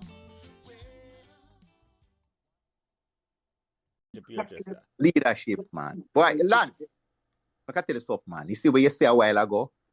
Leadership. A lot of recording artists has taken leadership for what they say, and they have galvanized the kind of support that they want to sell their product. They don't care about who follow them. As long as their product is selling, them don't give one hoot who affect. They don't care about the damage. And that is the problem. Yeah, man, you have to care about the damage or the impact. So guess what? They're not thinking. Well, me I say now, hear me I say now. We. Where I come from? Yeah, I understand what you say. Me never got complain about it, you know. Me just say, you know, make you provide an option and an alternative, you know. Me not got this. We are talking about a certain thing where I say, oh, I got to uplift up the community where we come from. Oh, I got to re-galvanize the community in terms of say. And I must work, you know, but I say I give you them option to say, you know what? That is why, and every week me talk about this when me get the opportunity and say, you know what? Can we re-energize Pembroke Hall to where it was in the 1970s? Where you go to Chester and you feel like at the uptown you come. It can. And I'm going to tell you. Yeah, go ahead. Tell me your idea where you think that could have worked. It has to have a group of people, a committee of individuals who will understand and identify what the challenges are to the less fortunate. You understand? And assist them to uplift their mind. You understand? It's education. Education change everything. You understand? Education change the dynamics of every single thing. You understand? So it is one that they are not going to just go into the homes through programs. They're also going to go into the schools. The individual who live in Pembroke Hall, who attend the school, Pembroke Hall Primary and Pembroke Hall High School. Secondary, high school, yeah. Pembroke Hall, you understand? They will be supported. You live in Pembroke Hall, you're going to get the support. Your parents don't have it, you're going to get the support. And they're going to have programs or events will attract the citizenry participation and get them to participate. You see where I come from? Yeah, man. We can't go in the room, but to certain can't go in the school. And can't Yeah. go in the school. Anybody live at Yep. Pembroke Hall, I'm proud to live at Pembroke Hall. I know them go at Pembroke Hall primary. I'm in a Yeah. system or the high school. I'm in a system or a Yeah. program. We're going to teach him how to play football and play a musical thing or him learn a skill. Yeah. You hear me? Here's what happened. Sometimes it's always good when we can understand, as they would say, kitchen table conversation. Some of them do have a kitchen table for converse. No, I know that, Chester. I know that. Here's what happened now. We have to be able, the organizing committee would have to be able to galvanize that kind of attention to let the younger ones feel that there has been dialogue which they can talk about, not necessarily on a kitchen table, but in them living room up on the veranda and at the back of them yard. See? What we did, what the Squareman Initiative did, right, was to identify the youth them who is in need more. That was going to KC. Like when we have a KC barbecue up here and the Penn Relay team come up, right? A man will ask the coach, which one of the team have it, which members of the team have it the hardest, financially hardest. Because they have talent now, because if they never have academic talent, they won't reach a KC. Because if you go at KC, you have to score in the 800, you understand, or the 80 percentile, or the exams reach a KC. You have to up to the 80s. You understand? That means they have academic talent. But you have youth who have the talent, but do have the support, financial support. So them youth, they will find out who those youths are. We pay them school fee, we pay them exam fee, and we get them on a lunch program where them don't have to worry about where them lunch are come from or where them breakfast are come from. You understand? Them youth there, right? And we have seen result. We have seen result. You understand? We have seen result. You see me? So these are some of the things where the organizing committee for the Pembroke Hall Initiative, you understand, have to be resolute about them, organize and to galvanize the support. It's not no 1, 2, 3 overnight thing, no. As something maybe 2, 3 years to get together right, you know. Yeah, man, yeah. What if we have a committee and a foundation in place? We say this is Yes. what we go towards. Yeah. Because you see, if that committee, when it is formed, it's going to be a strong team, a strong foundation, right? And you will know who needs the support. There will be events, you sponsor Corner League, who want football boots, who can't afford a football boots, get a football boots. Who can't afford gears, get gears. I was looking at, remember the last Girls' Champs, right? Yeah. I see they had trials, the Carifta trials, and the gears that the girls were running into to qualify for go a Carifta for Jamaica. And them school uniform, them with that training now. Yeah. Because where the school give them. Yeah. And you could have seen one of them, the school didn't get 3 set of gears, you know. And one each of them getting a brethren. And one set of gears them getting, you know. A shorts and a shirt, you know, a t-shirt, you know. Or a short and a vest, them call it. One set, you know, it's not 2 or 3 set, you know. Okay? So, in a situation like that, right, it behooves me because I say, boy, right now, the youth, them are going to train for a particular, for another event. You understand? And them are training them same school gears. Them are go to compare them same school gears. You understand? Them should have something neutral. Them should have neutral colors now. Because them school them are run fine more. Yeah. You understand where I come from? See? And that movement, Mr. Boy thinks dread of Jamaica kind of start. You see me I say? Yeah. God bless KC, I go at KC and was able to earn and all of that. When my son that go at KC, you see when him jump and win a boys champs, and him go for train for Carifta, brethren, had different suit of clothes me buy for my son, Mm-hmm. Him get him sweatsuit, black sweatsuit, different color shorts, different color vest. Nobody never knows a KC, I mean, they jump for. You understand? Mm-hmm. Yeah. Him neutral now. Him not jump, him not participate in school for go a Carifta. He might participate himself now. Yeah, yeah, So represent himself, Yeah. See? So that's the kind of initiative which is needed, you understand? To make the youth feel a sense of pride. They won't feel a sense of pride, still because they compete. But guess what? They don't have nothing else to put on. See? Yeah. What may I say though, I don't want to dwell upon this too much because me like when I talk about it and say, I want when people might hear them conversation, I want to focus on say, there's alternative. We're not going to the cesspool for invoke a conversation, to get attention. We can't talk. Yeah. You see me? We can't talk. And that me want to start talk about. It's a longer journey, because the cesspool is an easier journey for make likes, Easier thing, 1 second thing on your show. Where you want to show, you talk about the narcissist thing and you get attention. Because you realize, all I realize now is leadership everything, I'm going to say, we want to take this conversation to a different level, It's a more long-term leadership thing we look upon. If all I say, we put a foundation in place for the last 50 or 100 years, we're going to turn on Pembroke Hall. And it can't start at Pembroke Hall, but as you know, once Pembroke Hall starts, other community are going to come follow Chester. You follow me, I said to you? We set up a foundation and I think that's how we know, you can't build Pembroke Hall back. But it's a solid. It's a solid Chester and an overnight thing. You want to set up something long after me and Chester, it exists. You follow me? I say? Yeah. It's a lot of planning.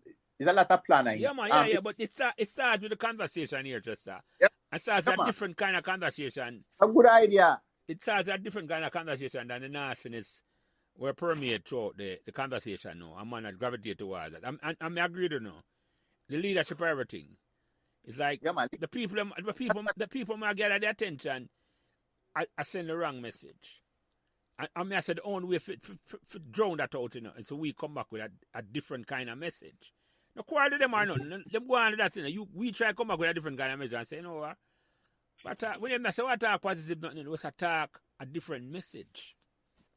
A different leadership we take and I say, we have a different vision for this place. Not about ourselves. And maybe that's the difference in our Chester. We talk about something bigger than ourselves, The money might get a message, a negative message, all them think about is likes to themselves and money in them pocket. None of upon this conversation I talk about the money in our body pocket. We just say, how can we turn around the youth them life and turn on the community that 50 years from now? When none of we are there, we look on from wherever we go there, whether I have Nariel and say, we're proud at the vision we set in place for Pembroke Hall. I'm not sure I think. Simple. It's a KC World War Association. A typical example. Trust me. You see that association, brethren? Believe me as I tell you, it's strong. Very strong association. KC World War Association. New York. Canada. You understand? England. It is very, very strong. You understand? And the association has helped many youths. Youth who has become doctors. Youth who has become engineers, lawyers. May I tell you? And it will continue. Because I say every year, the objective is set by those who is on the board. So even when the presidents change, that legacy continues, brethren. Oh, yes. I'm not going no further with this. I love what you say a while ago. It's simply no. What we want to Pembroke Hall, we don't have to reinvent the wheel. Many associations about KC, JC, Calabar, Woolmaz. I don't do this already. We just need to find a model from them who are going to work for Pembroke Hall and start it for Pembroke Hall. It exists already. You see me I say to you, Chester, I'm like, the 200 KC World War, I'm love when I talk about it and I say, when I do it for the school, I love for the school. And the man might do it for KC. Them not do it for say them want back nothing. Them just do it because I do the right thing to do. Exactly. You follow me? I say to you, and I say one galvanize a generation of Pembroke Hall, man, who grew up in a Pembroke Hall in the 60s and 70s. And say, make us start the back something for Pembroke Hall. But if it's run through a structure here, Chester, it can't do no other way but through a structure. Now, man, it's going to take time. Because it's going to take time, Chester. And it's not just, well, I don't, actually, I think, with the KC thing, it's more than just the right thing to do. It's far more than the right thing to do. You understand? It is love for the institution that made you who you are now. For KC, man, it's the only thing for do. Yeah. Right, Phil? I just want to see that history continue. You know? But that's what I'm saying, because I know, and what I say now, and that's why I have respect on you, know. Because, you know what, just and Phil, let me tell you this, man. You know what, every school, every community think like how the KC man think about KC. And that, you follow me, I said to you, Phil, the example there, you know. The example there, me admire that so much. You want galvanize your school. And to create that, you have to create that aura. You see that aura that existed in Pembroke Hall in our time. Yeah, man. Yeah, exactly, Phil. Exactly. You need that. But we lose it, you know. We lose it in a sense because there's no history with it, you know. There's no history. Well, listen, that's what I try to bring back here, you know. Because when you think about it and say, Chester come to Pembroke Hall and play football in Pembroke Hall, and he never have a history since Pembroke Hall in minor league. Right, yeah, but that's exactly what we talked about before in previous programs. I'm going to mention something. Yeah, go ahead, Chester. I'm going to mention something which go along the same line as where you attack, Lance. You say Anthony Gallimore? Yes, Tony Gallimore. We're next door nearby that too. I could call out him near. Yes. Man, I don't like to get him on the chat, you know. Well, I'm going to reach out to him. No, that to tell me that. I'm going to reach out to him. Yeah. You know what I say? My first football boots for me owning in my life. The same football boots where you see me in that picture is a yellow stripe Puma. Him give me, you know. Yeah. I'm going to tell you how me get it. We didn't have a game. Me that play for, me that keep for Covey. I was a goalkeeper for Covey. No. A Covey. Kane Coran United. Junior Connolly. Kane Coran United. Like under 16 or so, yeah.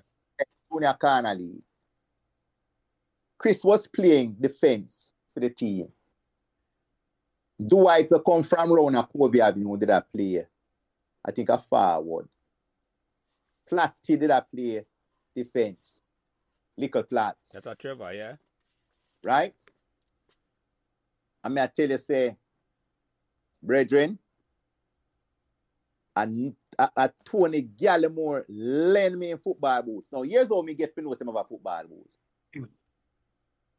Me go up him house and I'm playing melodica. I'm harmonica with one name. Time could have play like Augustus Pablo and him teach himself. So his mother was a very gracious person. You know, she always say must stay outside the gate and must come inside and sit in the living room and sit up on the veranda must start. She don't want to stand up out of the gate. All right. So he invite me inside the house. See? So he was going to St. Andrew Technical. Yeah, I'm saying, well, but I never know say play football too. And them say yes. But I really like the sport, but it was a part of PT. Understand? So I say, but brethren, if you have the boots and not playing there, what sense you have it?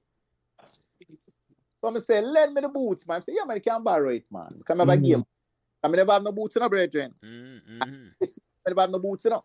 No. And them lend me the boots. I'm a play at the boots, right? And after the game done, I clean it up and send it back and carry back the game. Right? I call him outside, I come at the gate and say, thank you very much, man, I'm being back in boots. Brethren, not about an hour later, I see the man come back and them say, my mother say must keep the boots. So I saw me get my first football boots, you know, brethren. That is the kind of neighborly vibes we are talking about. A Pembroke Hall, yeah, man. Yes. You see that vibes there? You see that vibes there? Miss Lewis used to plant callaloo and pepper and all them things. Run out of the bag. Yeah. Yeah, We did have cane, mango. I think we have a soursop. No, Miss Lewis have a soursop tree where hang over our yard. When the soursop tree bear over our yard, I will pick it. We give it to Miss Lewis. Miss Lewis said, okay, you can take those. When the mango tree bear, we could have give her some. You understand where I come from? I know, remember the mango tree, the yam mango, the only place Mr. Yam mango. Yeah. Call the mango tree yam mango. You understand where I come from? Yes, just. And it was like a vibe there. It was like a neighborly vibe. Yeah, I can man. remember one time the youth them, we used to quarrel and cuss our bad with all the thing. And I remember your mother, Miss Gallimore and Miss Bowen, with my mother, Miss Lewis, them call a meeting in a brethren. I'm called a summit. I don't know if you remember that situation the land. No, reply me about that, Chester. I don't remember that at all. Mm-hmm. Yeah, man. And them have the meeting over your yard. That the kids, we need to control the kids because their language is too loose. You understand? Yes, brethren. Me remember because I see it. Me did dead day. Yeah. Not anything, but as a youth I grew up. You understand? My mother looked at me and said, so we not play, but you know, they can't be playing like that, you know. We don't have school. Always come off of the road, they can't. Yeah. The argument was this. When it's time for school, you can't dip on the road later play. Right. That is about them time, you know. You can't dip on the road later play. You can't be losing loose language. You understand? You know, you can't be disrespectful and all of that. You see me? And I think what caused that argument, is Peter's mother was a lady when a ramp, you know, she was telling a thing in her brethren. Paul old lady. It's a Greta, yeah. Greta, yeah, man, she not wrap up, man. Wrap up. Straight shooter. Yeah, man.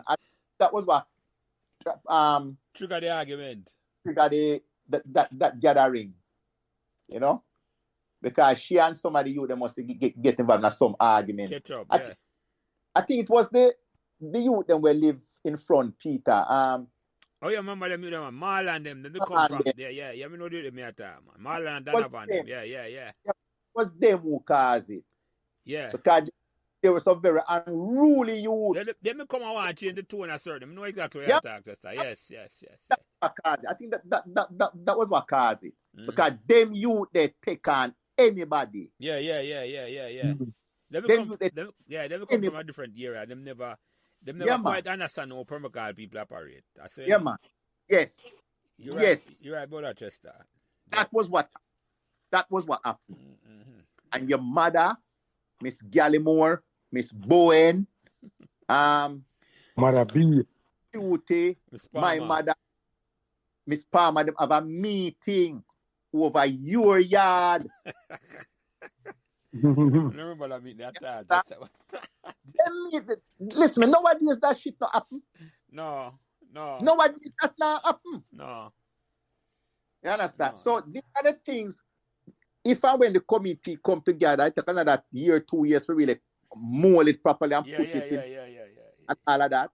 That is one of the fundamental principle and approach which has to be put in place so that neighbors can sit down and hear what the neighbor have to say. You understand? Yeah. It's not an overnight thing, Chester, because at the Titanic, we tried to change around. We tried to change the Titanic before we crashed on the iceberg. That's really what we tried, man. It's not so easy here, Phil. I know that, Jelly. Not so easy. There's a lot of work. Yeah, man. It can be done. And the fact, so we start talking about it, that means we have a vision to say, but we can't go back to them days there. So talk about this a little, Chester. Before me end the talk earlier today, you mentioned a man name, I never remember the man name at all, a brother named Byron. Byron? Byron Henry.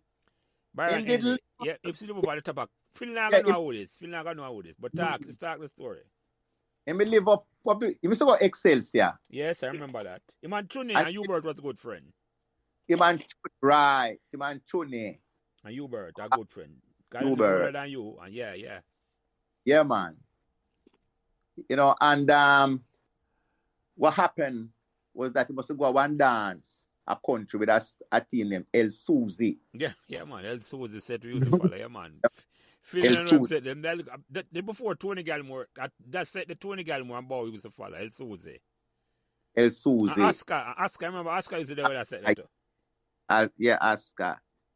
And why some fight take place at the dance, you know, and them take a beer buckle and lick Byron and neck back, you know.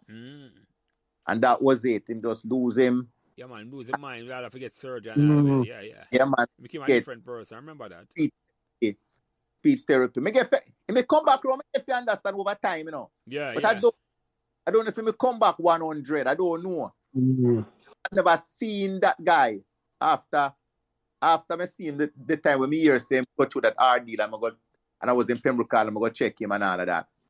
But let me tell you something significant where that brother did do for me. As I mentioned, but I like to put it on the podcast. Yeah, man, the podcast I talk about from Pembroke Hall. And I talk about it, yeah. When I was going to KC, right, I was very good in chemistry and bio. Very good. You see, my life, my academic life at KC, take an upward turn when I'm in a fourth farm, you know. You understand? I never have my book and all them things. I have a brethren named Desmond Burnett who used to help me out and all of them things there. And in order for me feel, say, I felt that in order for me to really come up to speed where me can feel equal peers, I have to put in more work. So I go to Kingston bookshop and snatch 2 books. You know, see it. Straight. That about survival. And it's 2 books, quantitative analysis and volumetric analysis in chemistry. Them 2 books them I take. You see, when me study them 2 books there, you see, me do the exam, the mid-year exam. A second me come in my class in a brethren. In a chemistry, you know. Right? And what led up to that announcement, you understand? Like when when the teacher come to the class and said, gentlemen, have your test result. Who don't hear them name? Fail. I'm Carbo 4 name. Who hear them name now? Yeah. Who hear them name now? I said the man must separate the sheep from the goat. Them days. Really pass. Don't really pass, but you have some idea of the subject matter. Yeah. You have a lot of work to do. I'm calling maybe about 10 names. Him say, who hear them name now? These set of guys, pass, but look here. If you want to make sure, say, you have O levels covered, you have to put in more work. That means you have the potential, but just not only to put in more work. Yeah, maximize it. Yeah. And them call maybe about maybe 5 hours, son here. Maybe about 10 names. I don't know. Because I now count the numbers right now. So I say, who hear them name now? You guys did very well. When you're ready for the O level, so let's keep up the good work. And call maybe about 5 names, which was a stallion them in the class. Yeah. So me I say, we don't hear my paper yet. Him say, who don't hear them name? I don't see no paper. So me and Desmond Burnett stand up and say, Mr. Eddie, you supposed to know Mr. Ed was, you know, a chemistry teacher, Mr. Yes, man. So I say, a short ballad man. I say, Mr. Eddie. He says, keep standing, gentlemen. He said, Chester Dawes, 72. The boy them say, what? Yeah, what? And them clap me, no star. The man them clap me to brethren. I feel chill and cold bump. And the brightest youth now in the class, Desmond Burnett, a second me coming a star. I one the man beat by, you know. One. And Bernie said, whap them Chester. Well, you see the week before that, me they kick off my shoes over, me the buck me two of my shoes rip up over Francis in a star. That's me have to take tape and tape up my shoes. Because me flap it now go to school, you know. So when the shoemaker man up Clydesdale fix it. I remember him to right. You see him wrote a pattern to it. Yes, just. He wrote a pattern to it. Where name? Mr. Holmes' name? I don't remember when name in just a man I come tell you I don't remember name at all. What you said? Man. The man put land. Yeah. The man put $1 million tack in it in a star. That's when the test hold on, don't slip that pass there, because man understand say we have shoes in them days there. You don't go buy new shoes and you have to carry to the shoemaker and make it over back for you. The body shop, the shoes body shop. Yeah. Yeah. Now tell you a thing, say. Mr. Miller, I think if the name, I think I'm Mr. Miller, you know, just Mr. Miller, yeah, man. Yes, yeah. Brethren, after the test done the day, you know. You understand? Yeah. I put more. I say, yes. You see the 2 books I snatch from Kingston bookshop? Yeah. Pay dividends. Yeah, man. So, Byron introduced you to accounting then? And that, me just gonna ask him, you know, if a man who good at science, so you end up in accounting. No, I'm coming to that. No, I have to say that part, yeah.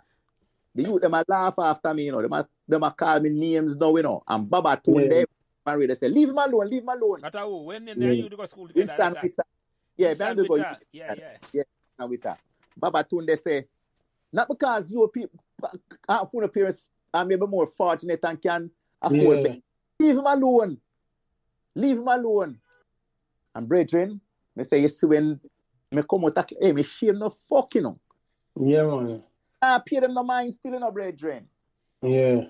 The result come out, Baba Tunde say, laugh now. Laugh now. Right. So who have the last laugh? Yeah, man. I say, laugh after the youth now. I say, laugh after Dawes now. So hold on, you're in the same class I'm older than you? No, me and Baba Tunde in the same class, okay, man. Yeah. Mm-hmm. See, from them time there, fuck. And Miss Walling used to teach me by your practical and make the eyes blood that mark now by you in a KC. 45 out of 45. Practical. Tissue respiration.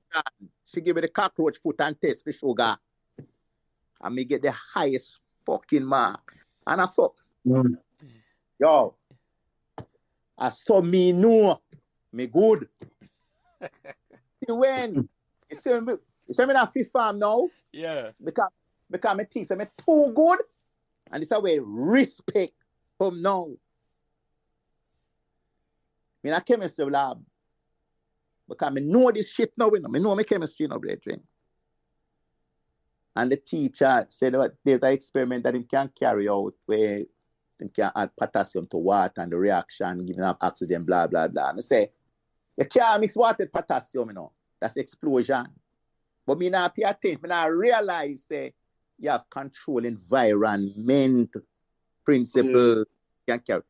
In quantities, you control you can reduce the quantity. The impact will not be. You understand? That's tremendous. That's tremendous. You understand? So, if you use your maths and calculate the quantities, the impact will be as low as the quantity that you put in. And me and the man get now one ras argument, no brethren. That's me. I show the man. I tell him, I say, I know where I do. And all them sit. And I know. When you become, it's when you feel so you know. God complex.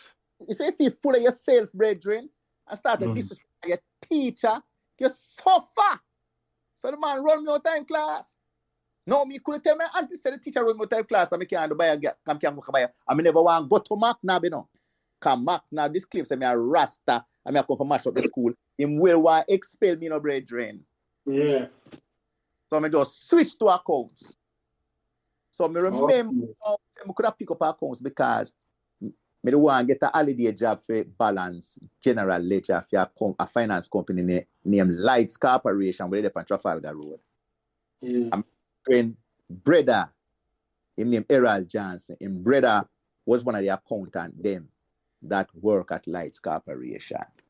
So in preparation for the next year, I'll buy elements of accounts that yellow book where Calabar used to use and start to teach myself how to balance general ledger and how to balance account. So with that knowledge, or with that idea, I say, you know what happened? Better I switch and take up accounts, you know. So I switch, I drop chemistry and take up accounts. So in order to learn more about accounting now, I ask Byron if he can help me by pay, giving me a money kind of work them time they could have pay for me, pay for help me out, you know, because my brother was controller for shipping association Carl. Yeah, man, brother will have a big job. Yeah. Remember my brother, man. Yeah. Right? Carl was the controller. He said, I ask him, brother Carl. That time me and Byron used to go up and brother house up Meadowbrook. Meadowbrook Muse, me know your time, man. His sister, his wife, and my sister used to work at the bank together in CB. Yeah. You understand? Man, show me. Know your time, man. Yeah, and them thing there. And I was impressed with all that, Mr. Boy. I'm the life live something like this. So, when you grow up, that time, you want to live like them people. Yeah. That was the aspiration of the drive because it's comfortable living. Yeah. Although me poor and all that, it's comfortable living. So guess where I do now? Byron tell me say him know the principal of the Eastern Academy. And him can ask him if me can come at Eastern Academy. Eastern Academy located which part I know for the record? East Street, from East.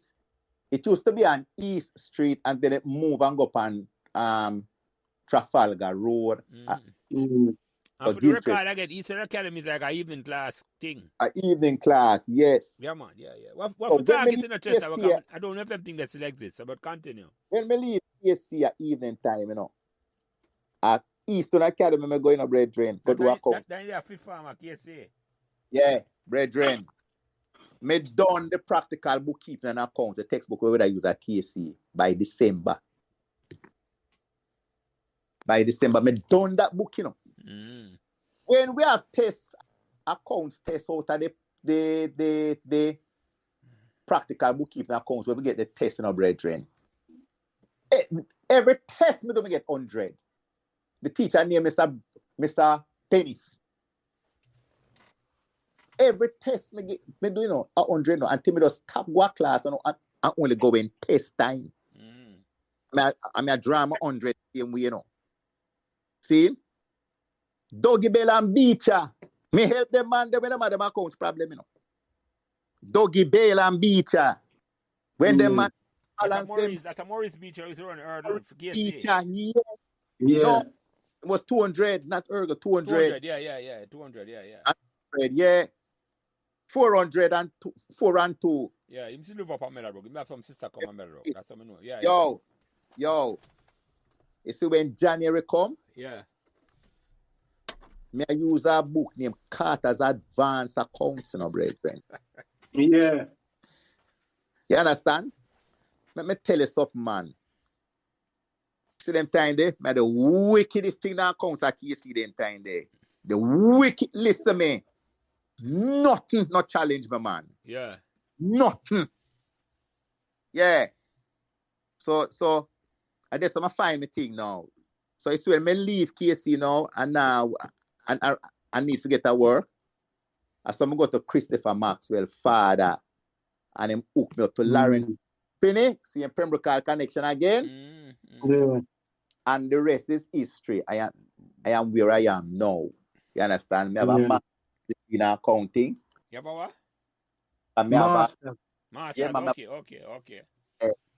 Yeah, I go to City University in New York when I come up here. And I have a bachelor's degree in accounting too. I have an associate degree in applied science. Yeah. Glad to hear that. I have some book for added Yeah, soon. man. Listen, I have some book for might have added soon, so I might have to come get a call. Right, Phil? Yeah, Yeah, without doubt, man. It's called life links. Yeah.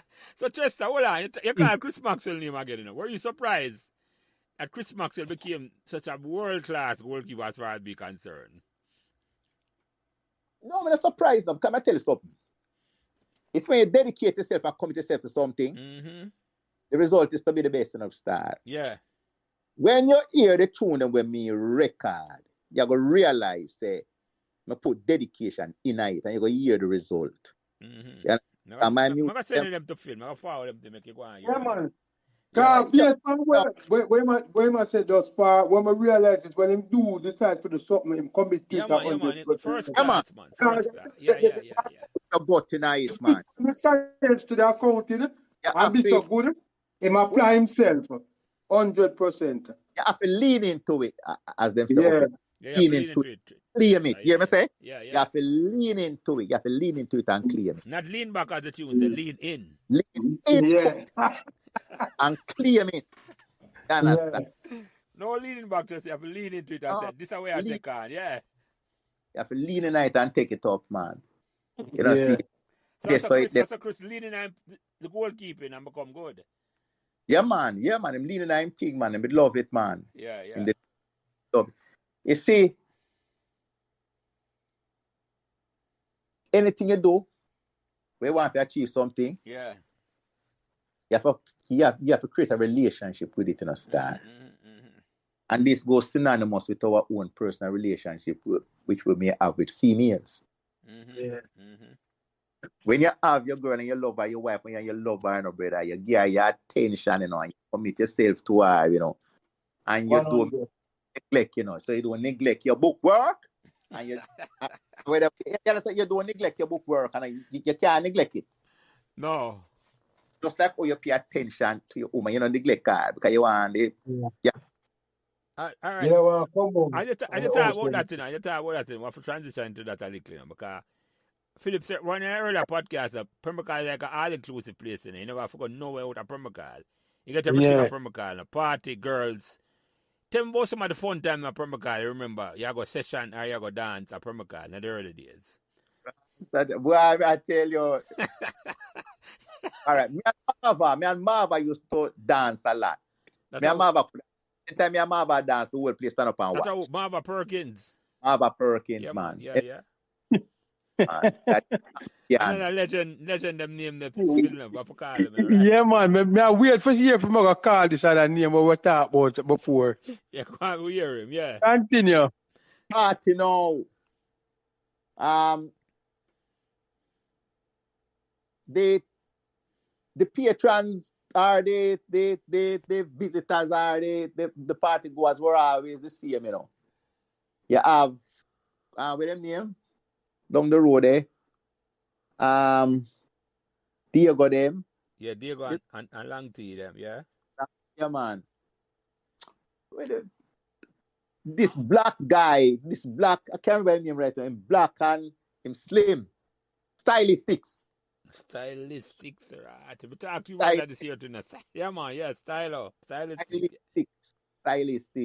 Yeah, man. They can dance, but you have a youth named Mike, you saw KC too. In the day with this girl down the road with Lana and she a friend, and we used to go Pembroke Hall together. I don't remember her name. Rasta Job, which name again, brethren? Phil, man, I dig deep in the archives and off the name. Yeah, I can't remember. But just understand how I'm not hear a particular name yet. Which name you want to call her? Call him film, Phil. Come on, Jelly, you're supposed to know who that. You have a girl no name Sesame Joe Nicholson. Juicy. Phil, not Chester no. Joe come after Chester time, man. Jelly, then them people are foundation, people that are there from our time, you know. Remember Chester the go long way enough, Phil, that me I tell you, know. Just... but at the same time, them did so we have to them never did in a 78 or 75. Yeah, man. Yeah. Come on, Jelly, man. Yeah, remember say in our time, woman plumb from early, you know. Yeah. Yeah, by a woman reach 13, she well grown. No, man, I would agree with you on that. You'd have can't remember this girl, man. Where Squid. Remember you name Squid? They come from one of Azzy. Your man Azzy used to move Squid, and Azzy, as Squid used to drive a car, as he was in Brethren. You know, they be live down the road near to where Shelly used to live. Hold on, last minute, where? I don't remember who you attack. Yeah. Don't remember who you attack. It's Shelly. Shelly used to live next door. Used to live next door. The man that we have the shop down the road. Oh, you attack about Shelly them? Yes. Mr. Lindsay attack. Lindsay. Shelly them you attack. I know you attack. Shelly, Eddie Shelly and Johnny Shelly and me don't know the older brother. That's Eddie and Johnny me know. No you attack. Yep. No you attack. Hey, them get pretty too, you know. But the top Mikey, you ever you name Mikey, man, with always there on Pembroke Hall, right on Patosi Avenue with them, man. Him there with this girl used to go hard in too. You know, see it. Him and I did that one. You understand? Him and sample that bridging. But Sam, as I said earlier in the podcast, sample that the prettiest girl in the Pembroke Hall. Richie sample. Yeah. Sample. Let me ask you something, Chester, because I have another podcast that come up in another hour time. So I don't want I'm gonna take a little break for rejuvenate. Let me just start asking some more questions. You live at Pembroke Hall from 1970 to 1978. Right? That's no. How long you live at Pembroke Hall? Oh, 79, my mother moved. 79, okay. Well, you're back. Yeah, 9 years, less than 10 years then. Me and Phil live at Pembroke Hall for 40 years, almost 62 to when we become a foreigner, 2000. Phil still have collection at Pembroke Hall. I'm always still live at Pembroke Hall, right? And his sister still live at Pembroke Hall. Anyway, where's sister there? You know where you she about man, but she live across over estate side. Okay, one sister I'm having, one still at Pembroke Hall. Hall. But Michelle Mata, man. Right? Why you have two pretty blood clots? Let's go along. Yo, why them two that are they dread? Jano. No, we're not going to say no because that's for behind the paid wall, Chester. I could not go. That's the truth. Chester, hold on, I'm asking the question now. Because I live at Pembroke Hall for 8 years, you know. Right? And the 8 years you live at Pembroke Hall had a profound impact on your life. And why you think Pembroke Hall had just an impact on your life? Say it again. Why Pembroke Hall had such an effect on your life then? Why Pembroke Hall had such a profound impact on your life? Because I that you grow up comes first. I that you become exposed to. And the foundation that you say. And the foundation that's how you see. You never see nothing else. You understand? And they say you grow up monks. And they say they fun. Let me show you a thing. The best time of youth life, you know. A teenage years. Embrace, you know. And when I go to school and when I'm just I get to meet them friends them way man them play football. Them become adult, them does a bus out in a certain way. Yeah, man.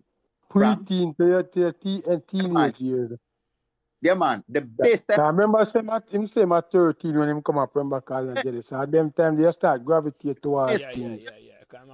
Yeah, listen to me. Even when we used to watch how Uno used to cook, we used to run boat. You were Francis, yeah. Yeah, Harville was brethren.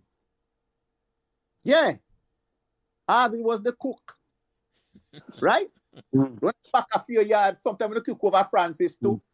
You understand? Because we want to make anything different. We don't know what going on stove. We don't want to put up a little fire on the stove. Fire and wood have run thing. I don't know a stove thing. I don't pot that. I don't put that if a stove. No.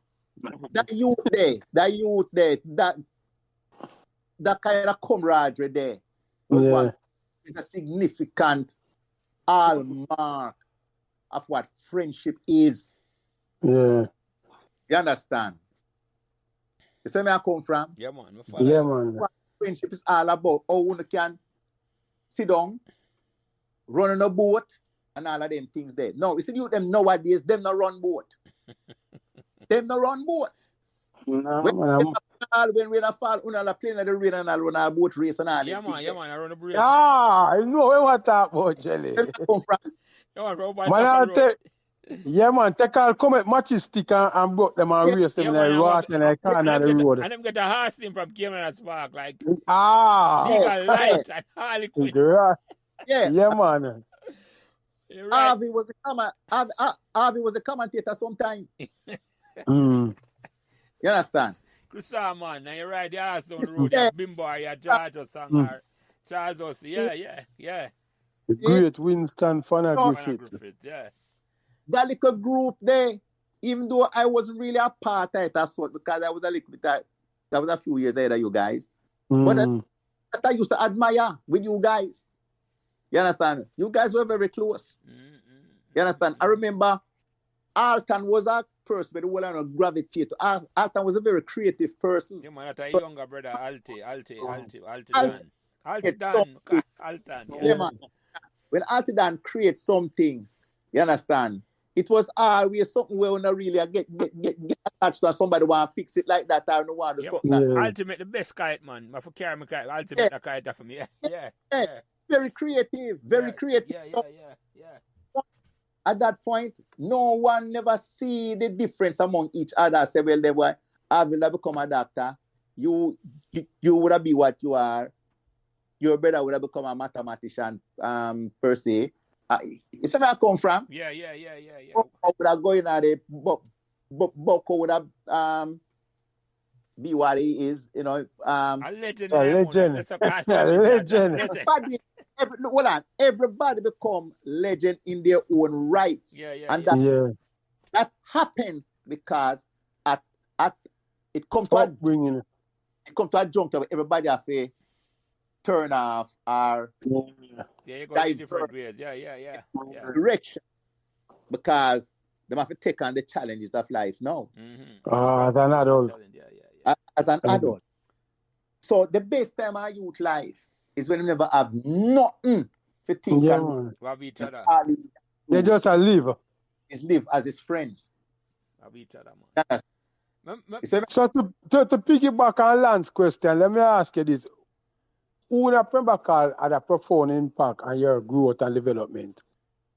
If there's anybody. Yeah, who inspire you then? That's a different put. But I see which person at Pembroke Hall had a profound impact on your growth and development? Father, because who that? But I can tell you something. I say Chester? Chris Maxwell father. Okay, yeah. I would have talked about working, ambition, and all them things there. Yeah. But I must recollect again, you know, brethren. Yeah. You see the prince, you were two sisters them, and you have a youth who is living on the corner yard. As you bend the corner, come on, the second yard on your left. You understand? I think of the Atkins, one of the book, when I used to keep a Calabar, I think of Arville him name. To keep a Calabar. Got to be beside Joe them Jelly. Yeah. I can't remember who my Joe them are the first house of the corner. Right in front of Kobe Chester. Yeah. Where Briggy used to live. You see where you live, any? Yeah. On the other side.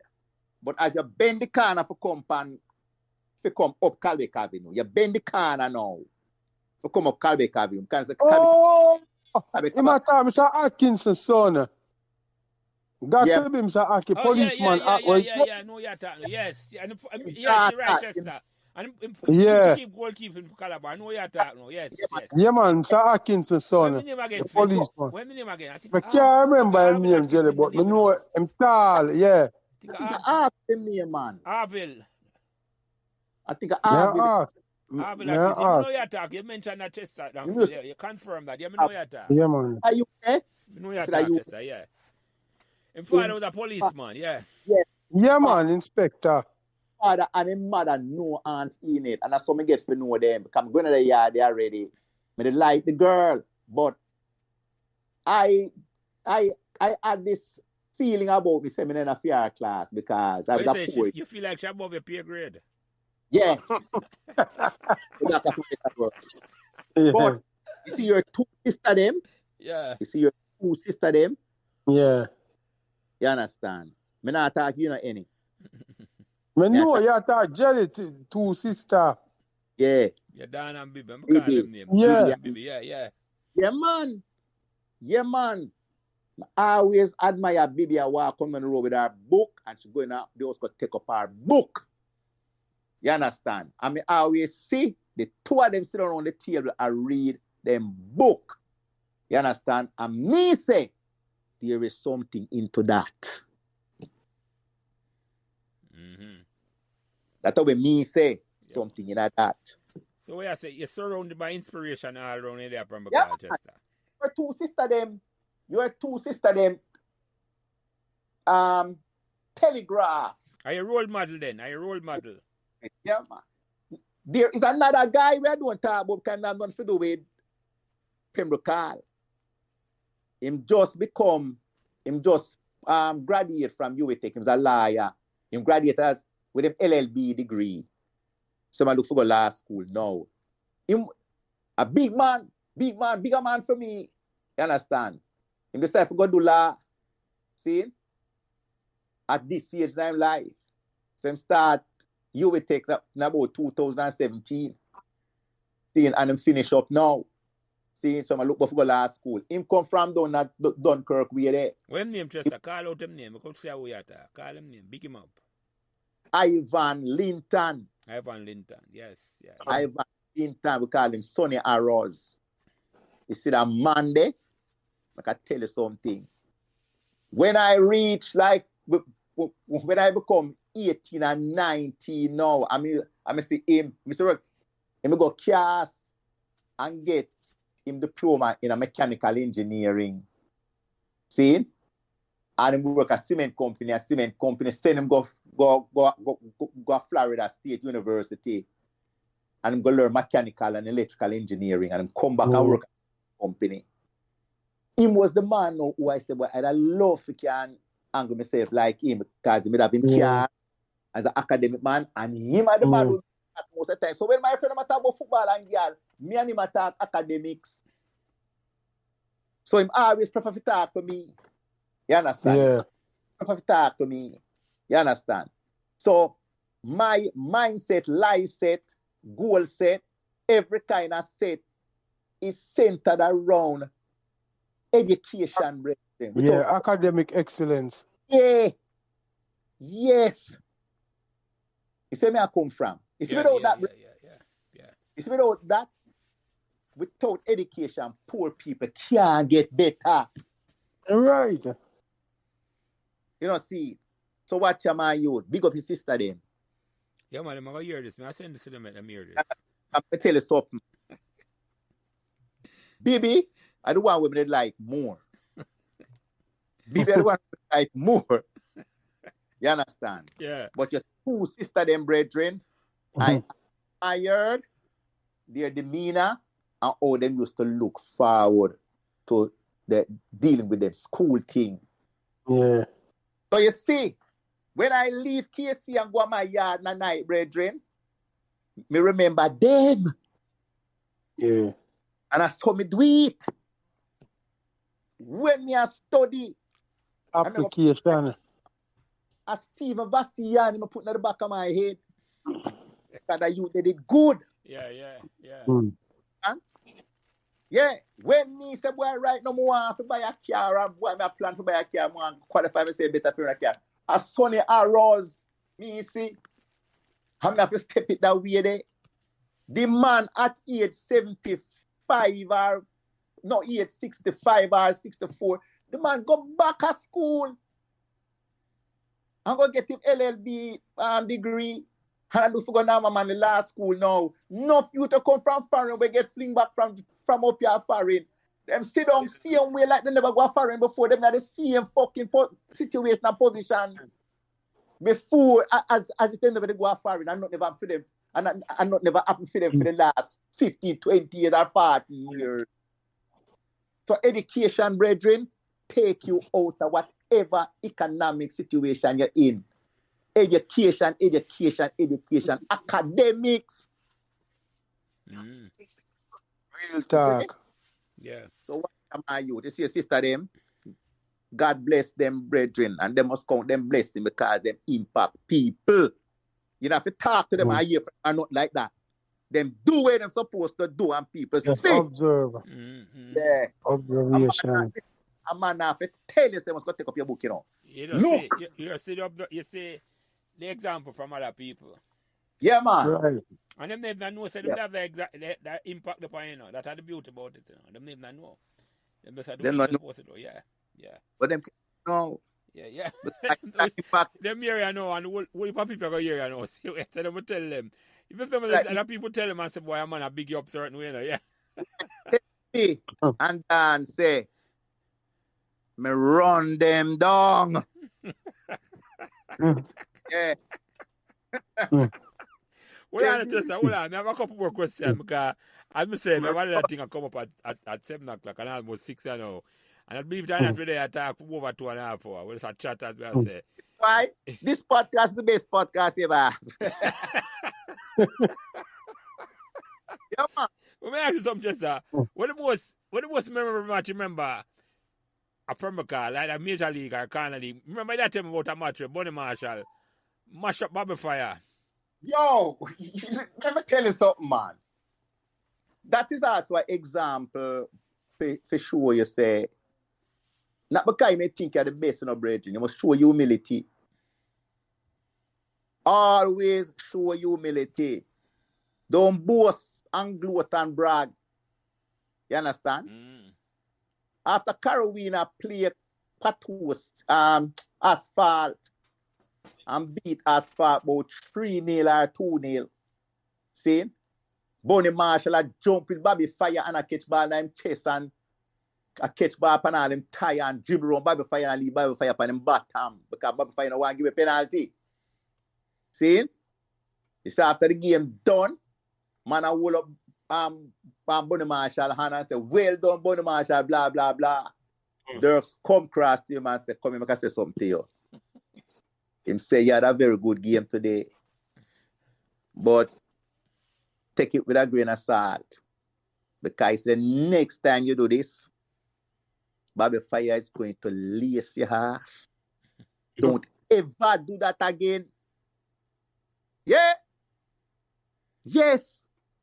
Dirks come across to you and say, don't do that again, man. You're a good player. Don't go on like you're a boss. Because Bobby Marshall out there now, we know. And I bring up a little pen of fanciness and yes. Yeah, man. Dirks come and warn him, man.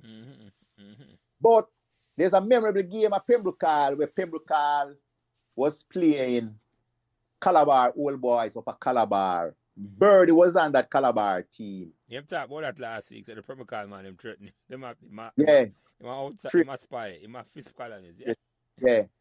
And Ken Rose leave the middle and go cross on a guy with a play for Calabar Old Boys named Takian.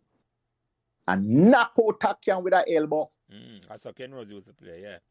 Right now the goal where they near to Washington Boulevard. Takian end up in the hospital. Yeah, man. Takian never come back to the game with the same kind of drive, vigor. You understand? Anytime I play, that man come, he always come with that reservation. He make the league there, yeah. Takian, man. Ken Rose was a wicked person. But you know who mashed up Ken Rose? Kenneth David.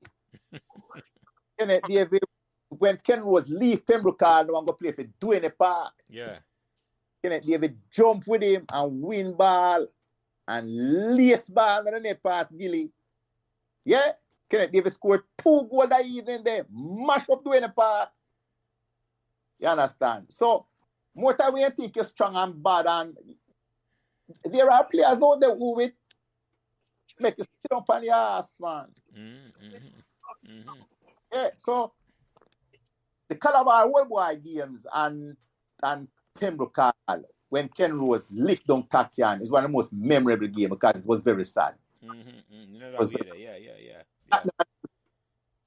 And as a matter of fact, in that same game there, Pump House broke him foot. Yeah, I remember Pump House, the slide tackle, man. The slide tackle, do a slide. Him leave the middle and lash. Connect the man. You understand? And when him stand up, him foot just go down. Him right foot just go down. You understand? Foot broke. Yeah. You understand? Yeah. You see that game there? Yeah, man. Very horrid game, man. Horrid. One for the ages. Let me ask you a couple of last questions, Chester, and then before me kind of close it out. Where do you think Pembroke Hall is so special? Well, yeah, as I said to you, answer the question they are read in a different, in a much a simple way. It is a formative years of your growth. Yeah, you did answer it. Yeah. The formative years of your growth. I mean, you see everything where you need to see that you to grow up. Yeah, I like the final piece. Lot of positivity. Yeah, formative. Yeah. Years of... Yeah, because I every community still like that, and it creates a vibe where you remember and grow a certain way. Yeah. Well, that's where him speak to when he was talking about coming from Woodpecker to Pembroke Hall. You know, noise, no violence, no negativity. Yeah. Just harmony and love. And unity. When I was at Woodpecker Avenue, I can remember one night I was standing out at the gate. I'm seeing a man come up the street and I walk without shirt. And them shirt roll up, over in chest. That man stopping down the road and I stop taxi for a hospital. You understand? There are some people who front way at the time where I was always a goat. The goat on the road full of goat with my face. Yeah. Back na the goat pen and all them thing there. Yeah. You understand? Yeah. Congestion. I mean, the place was busy. The place was always busy. A different environment, just a different vibe. New York City versus the suburbs. Yeah. Like Pembroke Hall was a suburb. Yeah, you're right. You're right about that. Pembroke Hall. Yeah, it is. Pembroke Hall was a suburb. It was a suburb. Different environment, different social environment. Let me ask my last question. No, let's last comment I ask from you and Phil before we close it out. Is there, and Chester, you can take this first. Is there any question where that thing we could ask, or any comment, anything where you want to talk about what we never talk about? The floor is yours. Tell me where you think, say, we could ask what we never ask, or something where you want to talk about what we never ask. Any comment at all? Any relationship with the Pembroke Hall within the girls that would have impact on the way I think about females. Why am I not surprised? Answer the question. You ask it, answer it. Yeah. That question there, I come to realize that I used to see some guys with some very beautiful girls. And I always wonder how I can't get them to talk, how I can't get them to be my girl, how I can't get a girl who look like that and all of that. Understand? And I get realized that is how you talk. Yeah. I was not talkative. I was that kind of person who assert myself in conversation to impress upon a girl that I would like to have a friendship with her, with a social or intimate. Or quasi-intimate. Because you them time they now go have no intimate thing as such. Yeah. Kind of, it's two good friend me that I used to par with. You understand? Lana was a person when I normally talk to me and her with a chat and that's my cousin a dog. Yeah, Lana. So me and her that look Sharon, when Sharon they married and go live up at Avondale. Me and her they go look for Lana. They go look for Sharon. That a Bobby sister, right? Sharon, you talk to them cousins the same way? Yeah. Yeah, Bobby auntie. Me know you talk, man. Her sister Patsy live up Avondale. Yeah, me know you talk, man. Her sister Patsy the married and live up Avondale. Bobby mother, you might talk about Phil. Bobby Pottinger? Yeah, man. Yeah. Kelly in the dropout, right? Yeah, Bobby the dropout long time, man. Long time come foreign. Yeah. You continue, Chester. Yeah. So growing up now, I realize that a relationship is based upon the nature of the conversation that you can engage in with a female in order to attract her attention to you. Mm-hmm. The nature of the conversation, you know, how much you can get her attention, you know, how you can invite her out, or you can, you know, feel a kind of rapport where she always want to see around her. You know, those are the things those are the qualities, are the abilities I didn't possess them time there. That kind of grow with me over time, and then I realized that I need to do certain things. You know, me have to be more. If you notice, most of the time I'm here talk on that podcast. Yeah, you understand? You have to step it up. You have to exert yourself. Yeah. Well, you're the guest. That's how we know you for talk. Well, but just tell him, say the floor is yours, you know, the floor belongs to the guest. Conversation make it easy for you, know. Because I just have to ask a question and you just talk, you know. I love that. So It's very not jelly. I mean, I tell you, the man knowledgeable, the man memory sharp. Yeah. I mean, I know if whoever Jenny might take care of, but brain at work.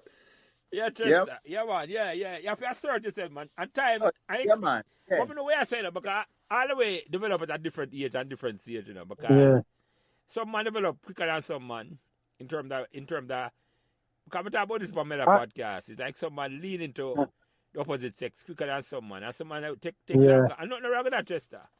No wrong with that at all, because well, not before it's time, you know. Exactly, Chester. Exactly about that. Because sometimes leaning too early and getting in trouble too early and set back your life a big time.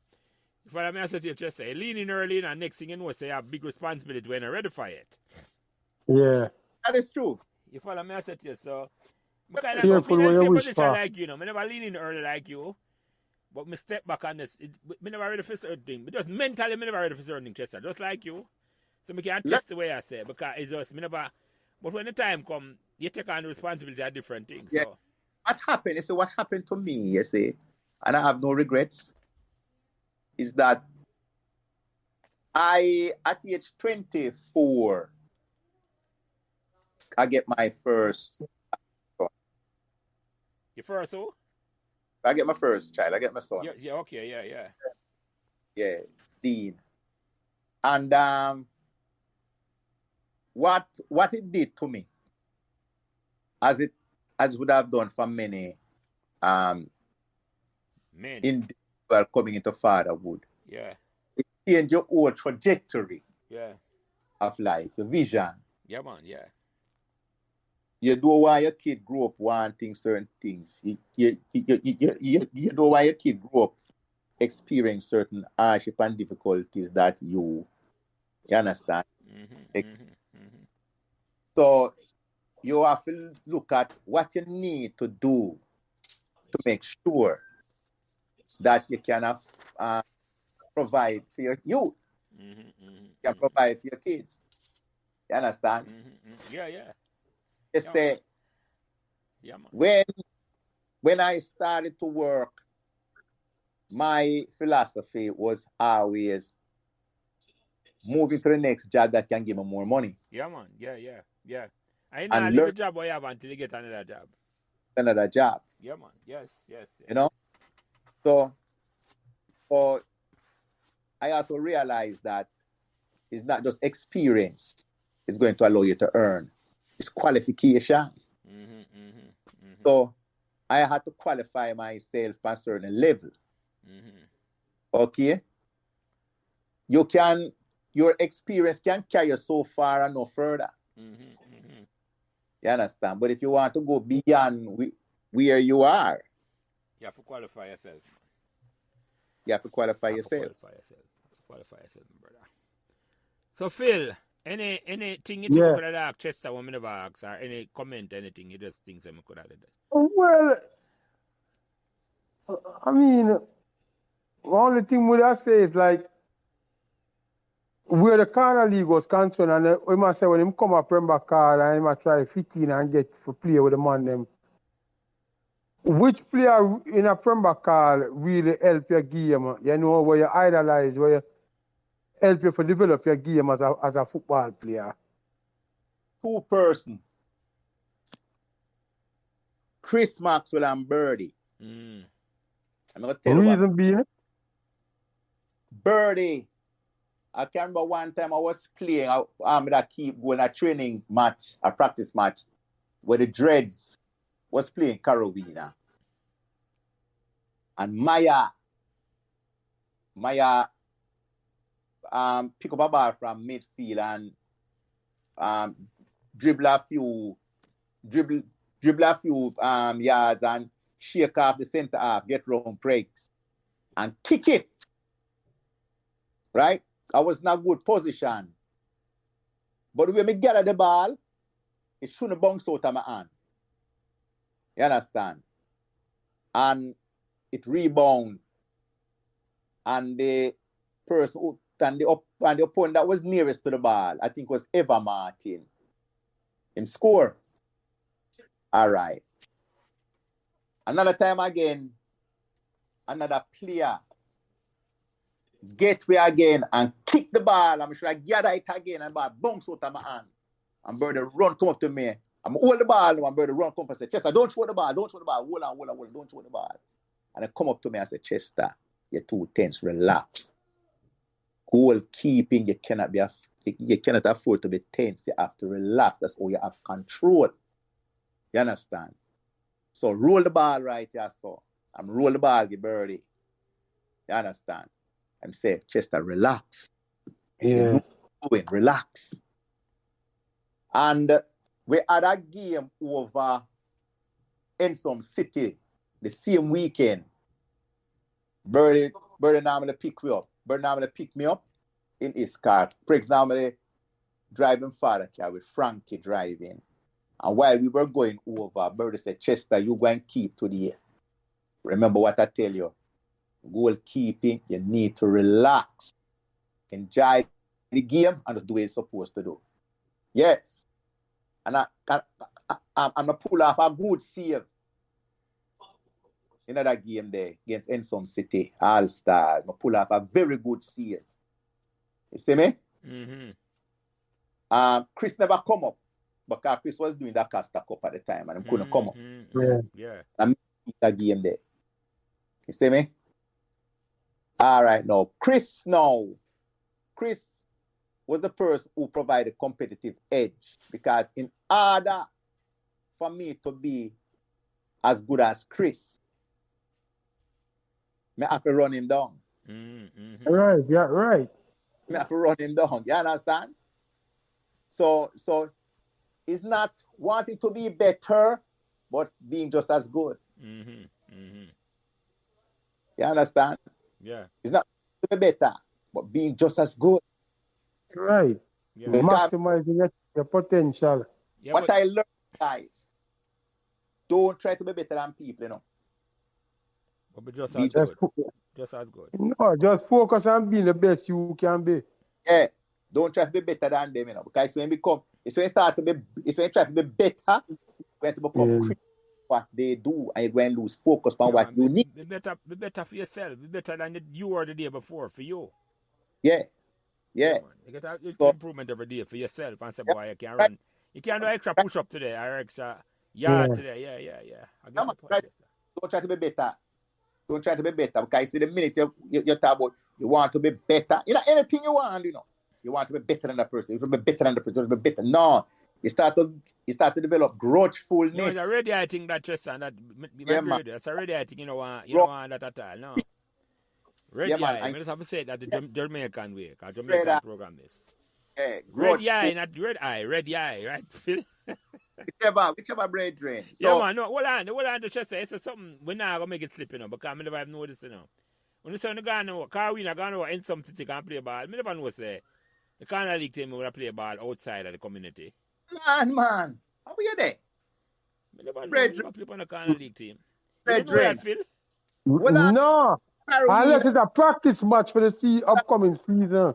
Yeah, so what kind of match them they play, Chester? That may I say. Just practice game. Okay, what a far now go for play practice game. Yeah, man. City. Yeah. That's Go through the end some, dedication, and that's what I say. we Yeah. go some city with Birdie. Birdie organized in some city game. I don't remember Birdie organized that game like a Boys Town. I don't think that game they play because when we reached then we gone, I think they began gone go play something else. And what we did, we come back to Pembroke Hall, right? And we pick up our team. We do a pickup game. You understand? Mm-hmm. We go Ellison Flats Mm-hmm. and play 12 tribe. You understand? We go Ellison Flats and we play 12 tribe. Which part else we go? We go Black Lions. Me keep the Black Lions game. Not a Black Lions over what? St. Mary Black or St. Yeah. Anne's. No, Black Lions ones. St. Catherine, Black St. Lions. Catherine, okay. Yeah. Yeah. Black St. Lions. Yeah. Yeah, I'm playing quite a few games. We are said to me, I'm surprised when I stress that. Guys, when I start play cricket, and we get real successful at cricket in terms of, say, Meadowbrook win a whole heap. I saw we used to play a game every weekend, outside of the competitive sunlight. You remember I and tell you, say, I always remember one time when I read up in the paper, they make 60 odd Yeah. for Meadowbrook. Yeah, I'm gonna look forward to see you do more. See, because I'm gonna tell you why. You come from a school where you was a top man. I say every top player in each school always hook up with one of the big club them, So I expect you for the either over because Kingston club, Melbourne, they're near to you. Yeah. No, that's a good question you asked, Chester. Nobody never asked that question. Good question. Yeah. Let me answer it, Chester. It's a good question you asked. Because you're right, at no point me ever join a club, Me never join no cricket club at all. I know me I look back point and I say, why? But you want to me now. I'm going to tell you why. When I left Meadowbrook in 1982, I graduated now. Guess what happened to me? Buy a minibus, become businessman right away. Yeah. Okay. Because you're that now, Chester. We get called for Jamaica national youth team, and go for St. Mary, for grazing, right? And the man, when I selected them give me the scorebook. Me then we get a chance to batter our ball. I say, right. Yeah, right. The man of disrespect, yeah. Just I look at myself and I say, at the time, 25 player, cricket now make the money like what I make now. So 25 player in the West Indies team I gonna make money if eat a food. I say them odds are good for me if I go and eat a food. Yeah. So I said to him, my old man sell you out at the park. I don't have the money, and I said, Daddy, me encourage the old man. I said, boy, them time that the bus thing, my them started drive bus, and I said, but we can't eat a food off of the bus thing. I'm a turn businessman, Chester. I go chaos at the time, and I like me give up school, But me never join a cricket club. I never think about it the way I put it there, Me never give myself the opportunity to say, right, because I may get turned off by the fact, say, man, I go select. Them call me for the team, Chester, and the man, them give me a bat or a ball for ball. Right, them don't give you a chance to prove your worth. Them give me the scoreboard, Chester. Give me the scorebook. You follow me, I said to you? I'm going to show you a thing. Sorry for cut you off. A good thing you not tell certain man that. I have a brethren come from Dunkirk, Yeah. named Jimbo. So that you there? For a bull. When really him, Chester, I'm saying I know him. No, you don't know him, man. All right, go ahead. No, I never call him real name. All right, no problem, because maybe the story enough. All right, I respect that. Yeah, go ahead. No, I never call him real name. When I go KC, me and him in the same class. Okay, I will Amanda me then, so me moon know him. Yeah. So when they call him name, they them a roll call. Yeah. Chester Dawes, present. Desmond Burnett, present. Frank Ramsey, present. John Brown, Amanda says, Soba in a park. I'm going to watch cricket. Yeah. The man, they are test match. Yeah. The boy could have bowled, could have batted, could have bowled in a brethren. Yeah. Well, I know, man. It's because we're not Dunkirk now. It's like, him obviously could be about him where, even though Him can bat and bowl and all of that. You can't talk to him, you know. So you see, when he used to go over Kensington, because Kensington and Lucas, they're right next. Yeah, man. Yeah. Used to go over Kensington, and Kensington and Lucas, they are a cricket club. Yeah, where yeah.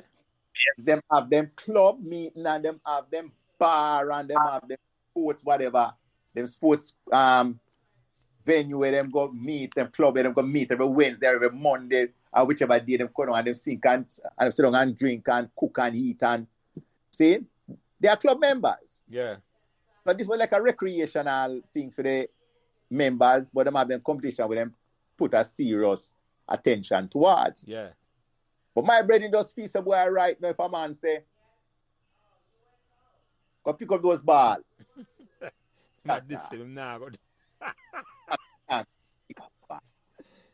Yeah.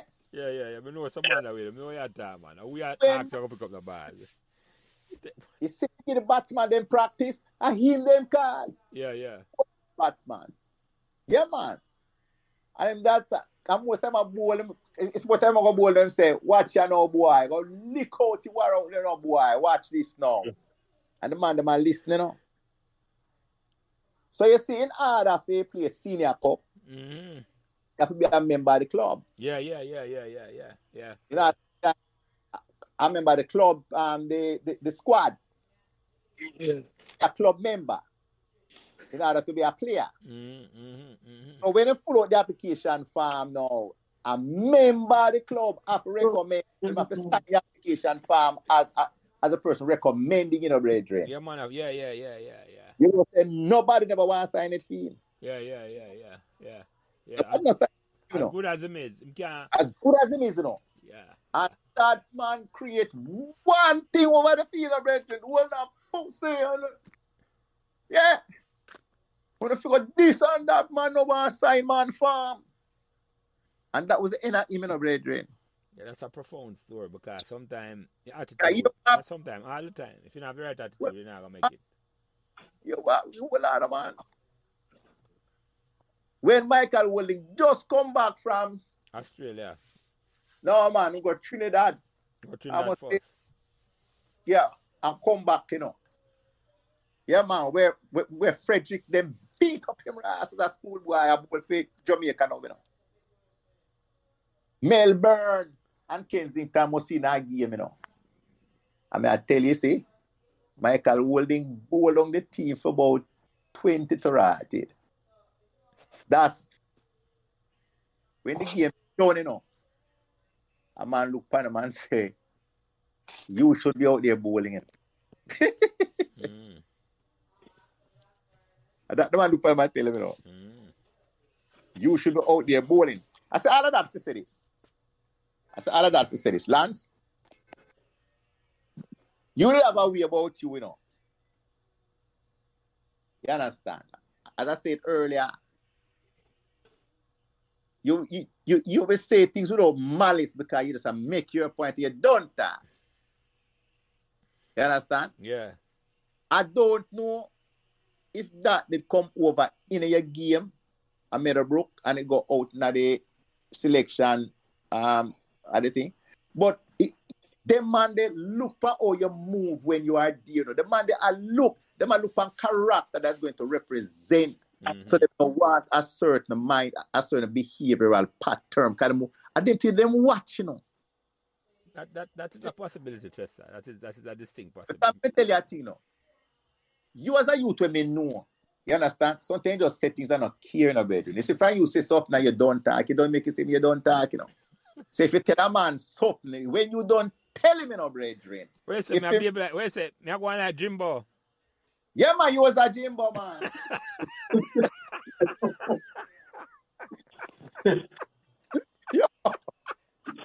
You was a Jimbo. Just feel here, the man call me out. Jelly, Yeah. the man say you not take no talk, man. No, me not back off from him because him right about that, me not got back now from that time. Him right about that, man. Hey, when them people, it's a selectors, brethren. They're a bias, you know, that. No, I don't think bias is the right name. they set some preference for selection, you know. Yeah. See, but even neater than have problem with selectors, you know. Even when he get selected from the West Indies team and the Jamaica team. No, I don't even play for West Indies. He may have played for the West Indies. No, I But think he play for West Indies, Jamaica team, yeah. He man see brethren. Me love KC, you know, Lance and any. Well, they're a Me man, love they're a man, pan it up it like you know, so you don't have to say nothing to him. where I come from. And that is not I remember you can't feel like you're above nobody. Mm-hmm. When you're in a classroom, you better not feel like you're above nobody, you know. Mm-hmm. You understand? You have to feel, you have to make yourself a part of what you got to go see. Yeah.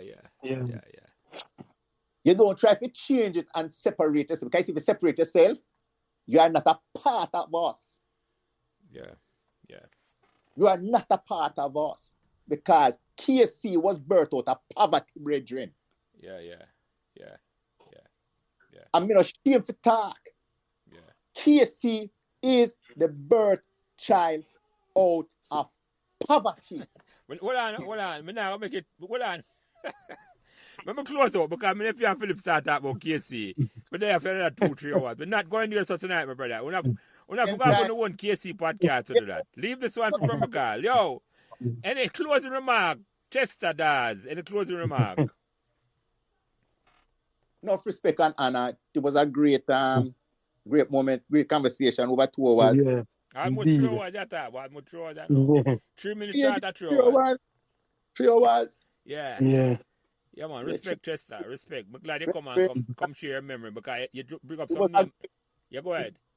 Yeah, it's a great moment. Now we reminisce how it impact on us and all of that. And if the younger generation listen to all this, to them we understand where we are coming from. We are now elders. You know, and we can still draw and recall and some of the memories go through. You understand? And as you tell them, let me ask you that quick question. How it make you feel that bring up back all the memories here? Good, man. Good. Can I tell you something? No matter how much money we have in life, no matter how much achievement we're making, brethren, it's at the end of the day, money not worth nothing, you know. It's just a style of living. Yeah. Important of the style where you live is the fact that you're still living. Yeah. You understand? How you live. And how you live. Yeah, man. Right now, no matter how much money you have, if you don't have friends that you can call and have a conversation with, who can pay your visit, where you have the talk and talk about the good old days, you have nothing, brethren. Yeah, man. You have nothing, no matter how much money you have. All right. That's why Dennis still say no money is an island. Yeah, no matter how much money you have. Money, listen to me. Money was just a conduit to get you where you want to be or where you have to be. Yeah. It's put in a situation in life where that's what money does. But at the end of the day, you have to realize that that's not all life. No. The greatest thing in life is the friends you have to reminisce and recall the days when you were down, when you were up, and you can laugh and share a good moment. That make you live longer. Yeah, man. Them memories that will make you live a little longer for true. You know, man, we don't mind if one of them brethren could come look for them now and they can sit down and talk. Like how we talk. Well, you know what, them can get them conversation and reminisce on it, yeah. So Phil, yeah, go ahead, Chester, finish up. What I like to link up with Chris Maxwell, man. Well, we'll get him number, you know. Eventually, I'm going to get a number for him. I'm going to ask Burley if he have a number for him. I'm going to check. I'm going to reach out. Once we get that number, let's I'm definitely take a pass time. Yeah, because that is ultimately the goal, you know. We need to talk to all of the man them who are farmer members of the Corner League but still alive and kicking. Yeah, man, that youth there. No, we'll eventually get to that, man. Don't worry yourself. This is the beauty about them connection, yeah. Man, we hear, man, I'm going to reach out to man. Open up doors. Yeah. Open the conversation is a chest, and that's what it's all about. Conversation and old-time friendship will make you live a little longer, because you have some good memories. Man. Phil, any closing remarks? Yeah. Well, as usual, believe me, it was another great conversation, and this man is very knowledgeable in terms of his memory span. Yes, sir, may I say? Yeah, man. He's one of the more fluent man them with his memory. Yeah. Yeah, so I don't know where I have to be thankful for that, but guess what? Thanks for sharing them, my brother. So what I Yeah, said, man. you are there, Yeah. Benny? No. No, man, my dad Jersey. Okay. So we Yeah, can man, my dad Jersey. Me send your number, Chester. Me send your Philip number, and Philip have to Yeah, your man. number, so I can link up and talk. But anyway, no, Chester, me say at 6:30, I know my next conversation I start at 7. And in the words, me always go to the Pembroke Hall conversation. I'm going to say remember this, Chester. In other words, Bobby Fire famous words when on the sideline. Bobby Fire say. Well, I can't remember, but I On the remember one. ball, Pembroke Hall. Pembroke What's Hall. wrong with the Chester? You know what about Pembroke Hall? I want to you. On the ball. What was his favorite word? I remember. On the ball, Pembroke Hall. Exactly. On the ball, Pembroke Hall. I said, what Yeah, is the man. conversation here, Chester? That a man will say, on the ball. So Chester Dawes, my neighbor from 27. Hold on. Yeah, go ahead. Hold on. Try get Bobby Fire to company. We're going to reach out to all them people. Boy, that would be great. Yeah, man, Believe I love me, get Bobby because Fire, man. that's a part of the future aspiration. Yeah, man, I love get him for come out. I'm going to reach out. I'm going to see if Roots have the link there. Bobby Fire. Can I tell you something? You're getting Bobby Fire. Raleigh Briscoe. Raleigh can get Raleigh Briscoe to one Bobby Fire. But I can tell you something. If you can, if this is just to the thought out there. If you can organize a carnival competition in a Pembroke Hall, get the youth, them, it's not going to be as exciting as how we did have it. Because the youth look money now. And some of them idea that doing a Chester. Roots plan that enough, reorganize and revitalize Pembroke Hall Carnival League. But run it through the school. Yeah. If you can get back Carnival League, or a youth. You can't get a big man, but you can get a youth. Yeah, man, a youth thing we are saying, man. Under 10, under 8, under 16, under 12. Yeah, man.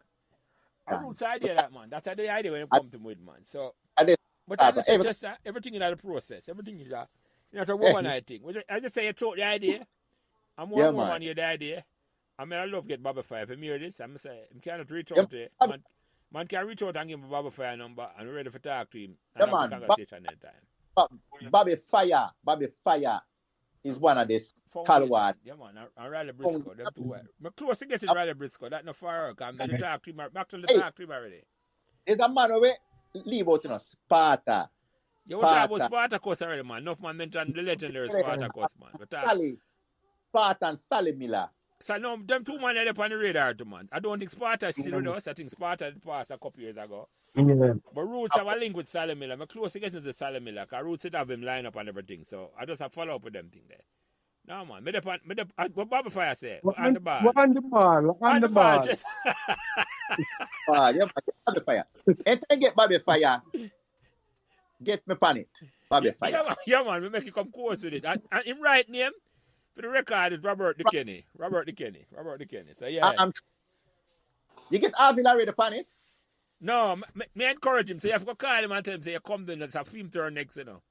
Because last week, me and him did that talk, I hear him to me, him did that talk, and him call him that, and him I say, come introduce it to my nappy friend. Say, me in.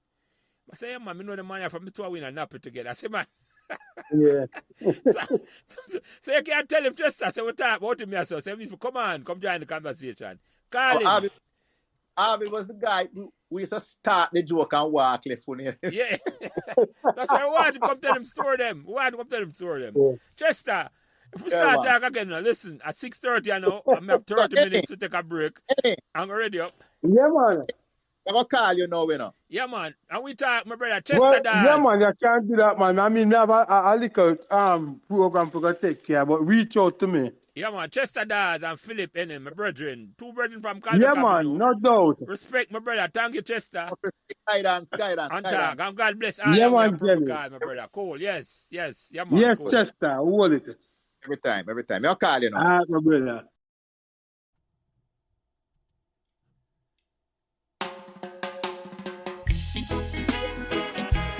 Girl, I love you gladly. From the crown of your head to the sole of your feet. Girl, you will understand. I wanna be your number one. I'm so in love with you. I want nobody else. So to prove my love for you, I'll caress and keep you warm. Loving you endlessly, sheltered from rain or storm. It's true, this was for you. Only you can make my dreams come true. For you, my love grows stronger too, girl, it's true. This one's for you, alright, only you. I sing this one for you. You pour cream in my coffee, sugar in my cup, so stronger, stronger. Most precious than gold to be loved, girl. You're a treasure to behold. When your emotion fires up, everything gets crazy and happens in a rush. With my gentle touch, girl, I undress you. And I will always love you and want you around me, girl, it's true. This one's for you, alright. Only you can make my dreams come true. For you, my love grows stronger too, girl, it's true. This one's for you, alright. Only you. I sing this one for you.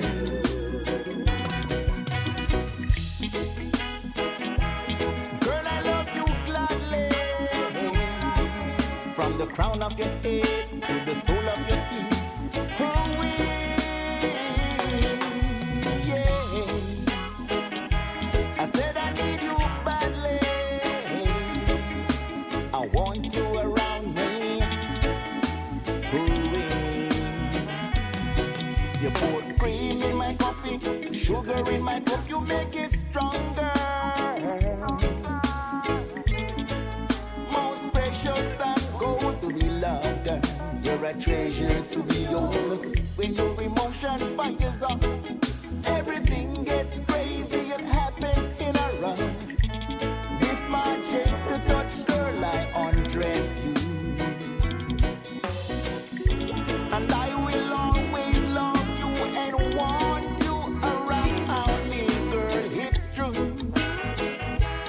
This one's for you, alright. Only you can make my dreams come true. For you, my love grows stronger too, girl, it's true.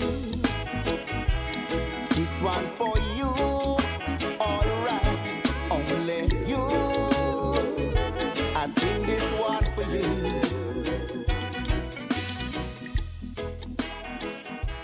Girl, I love you gladly.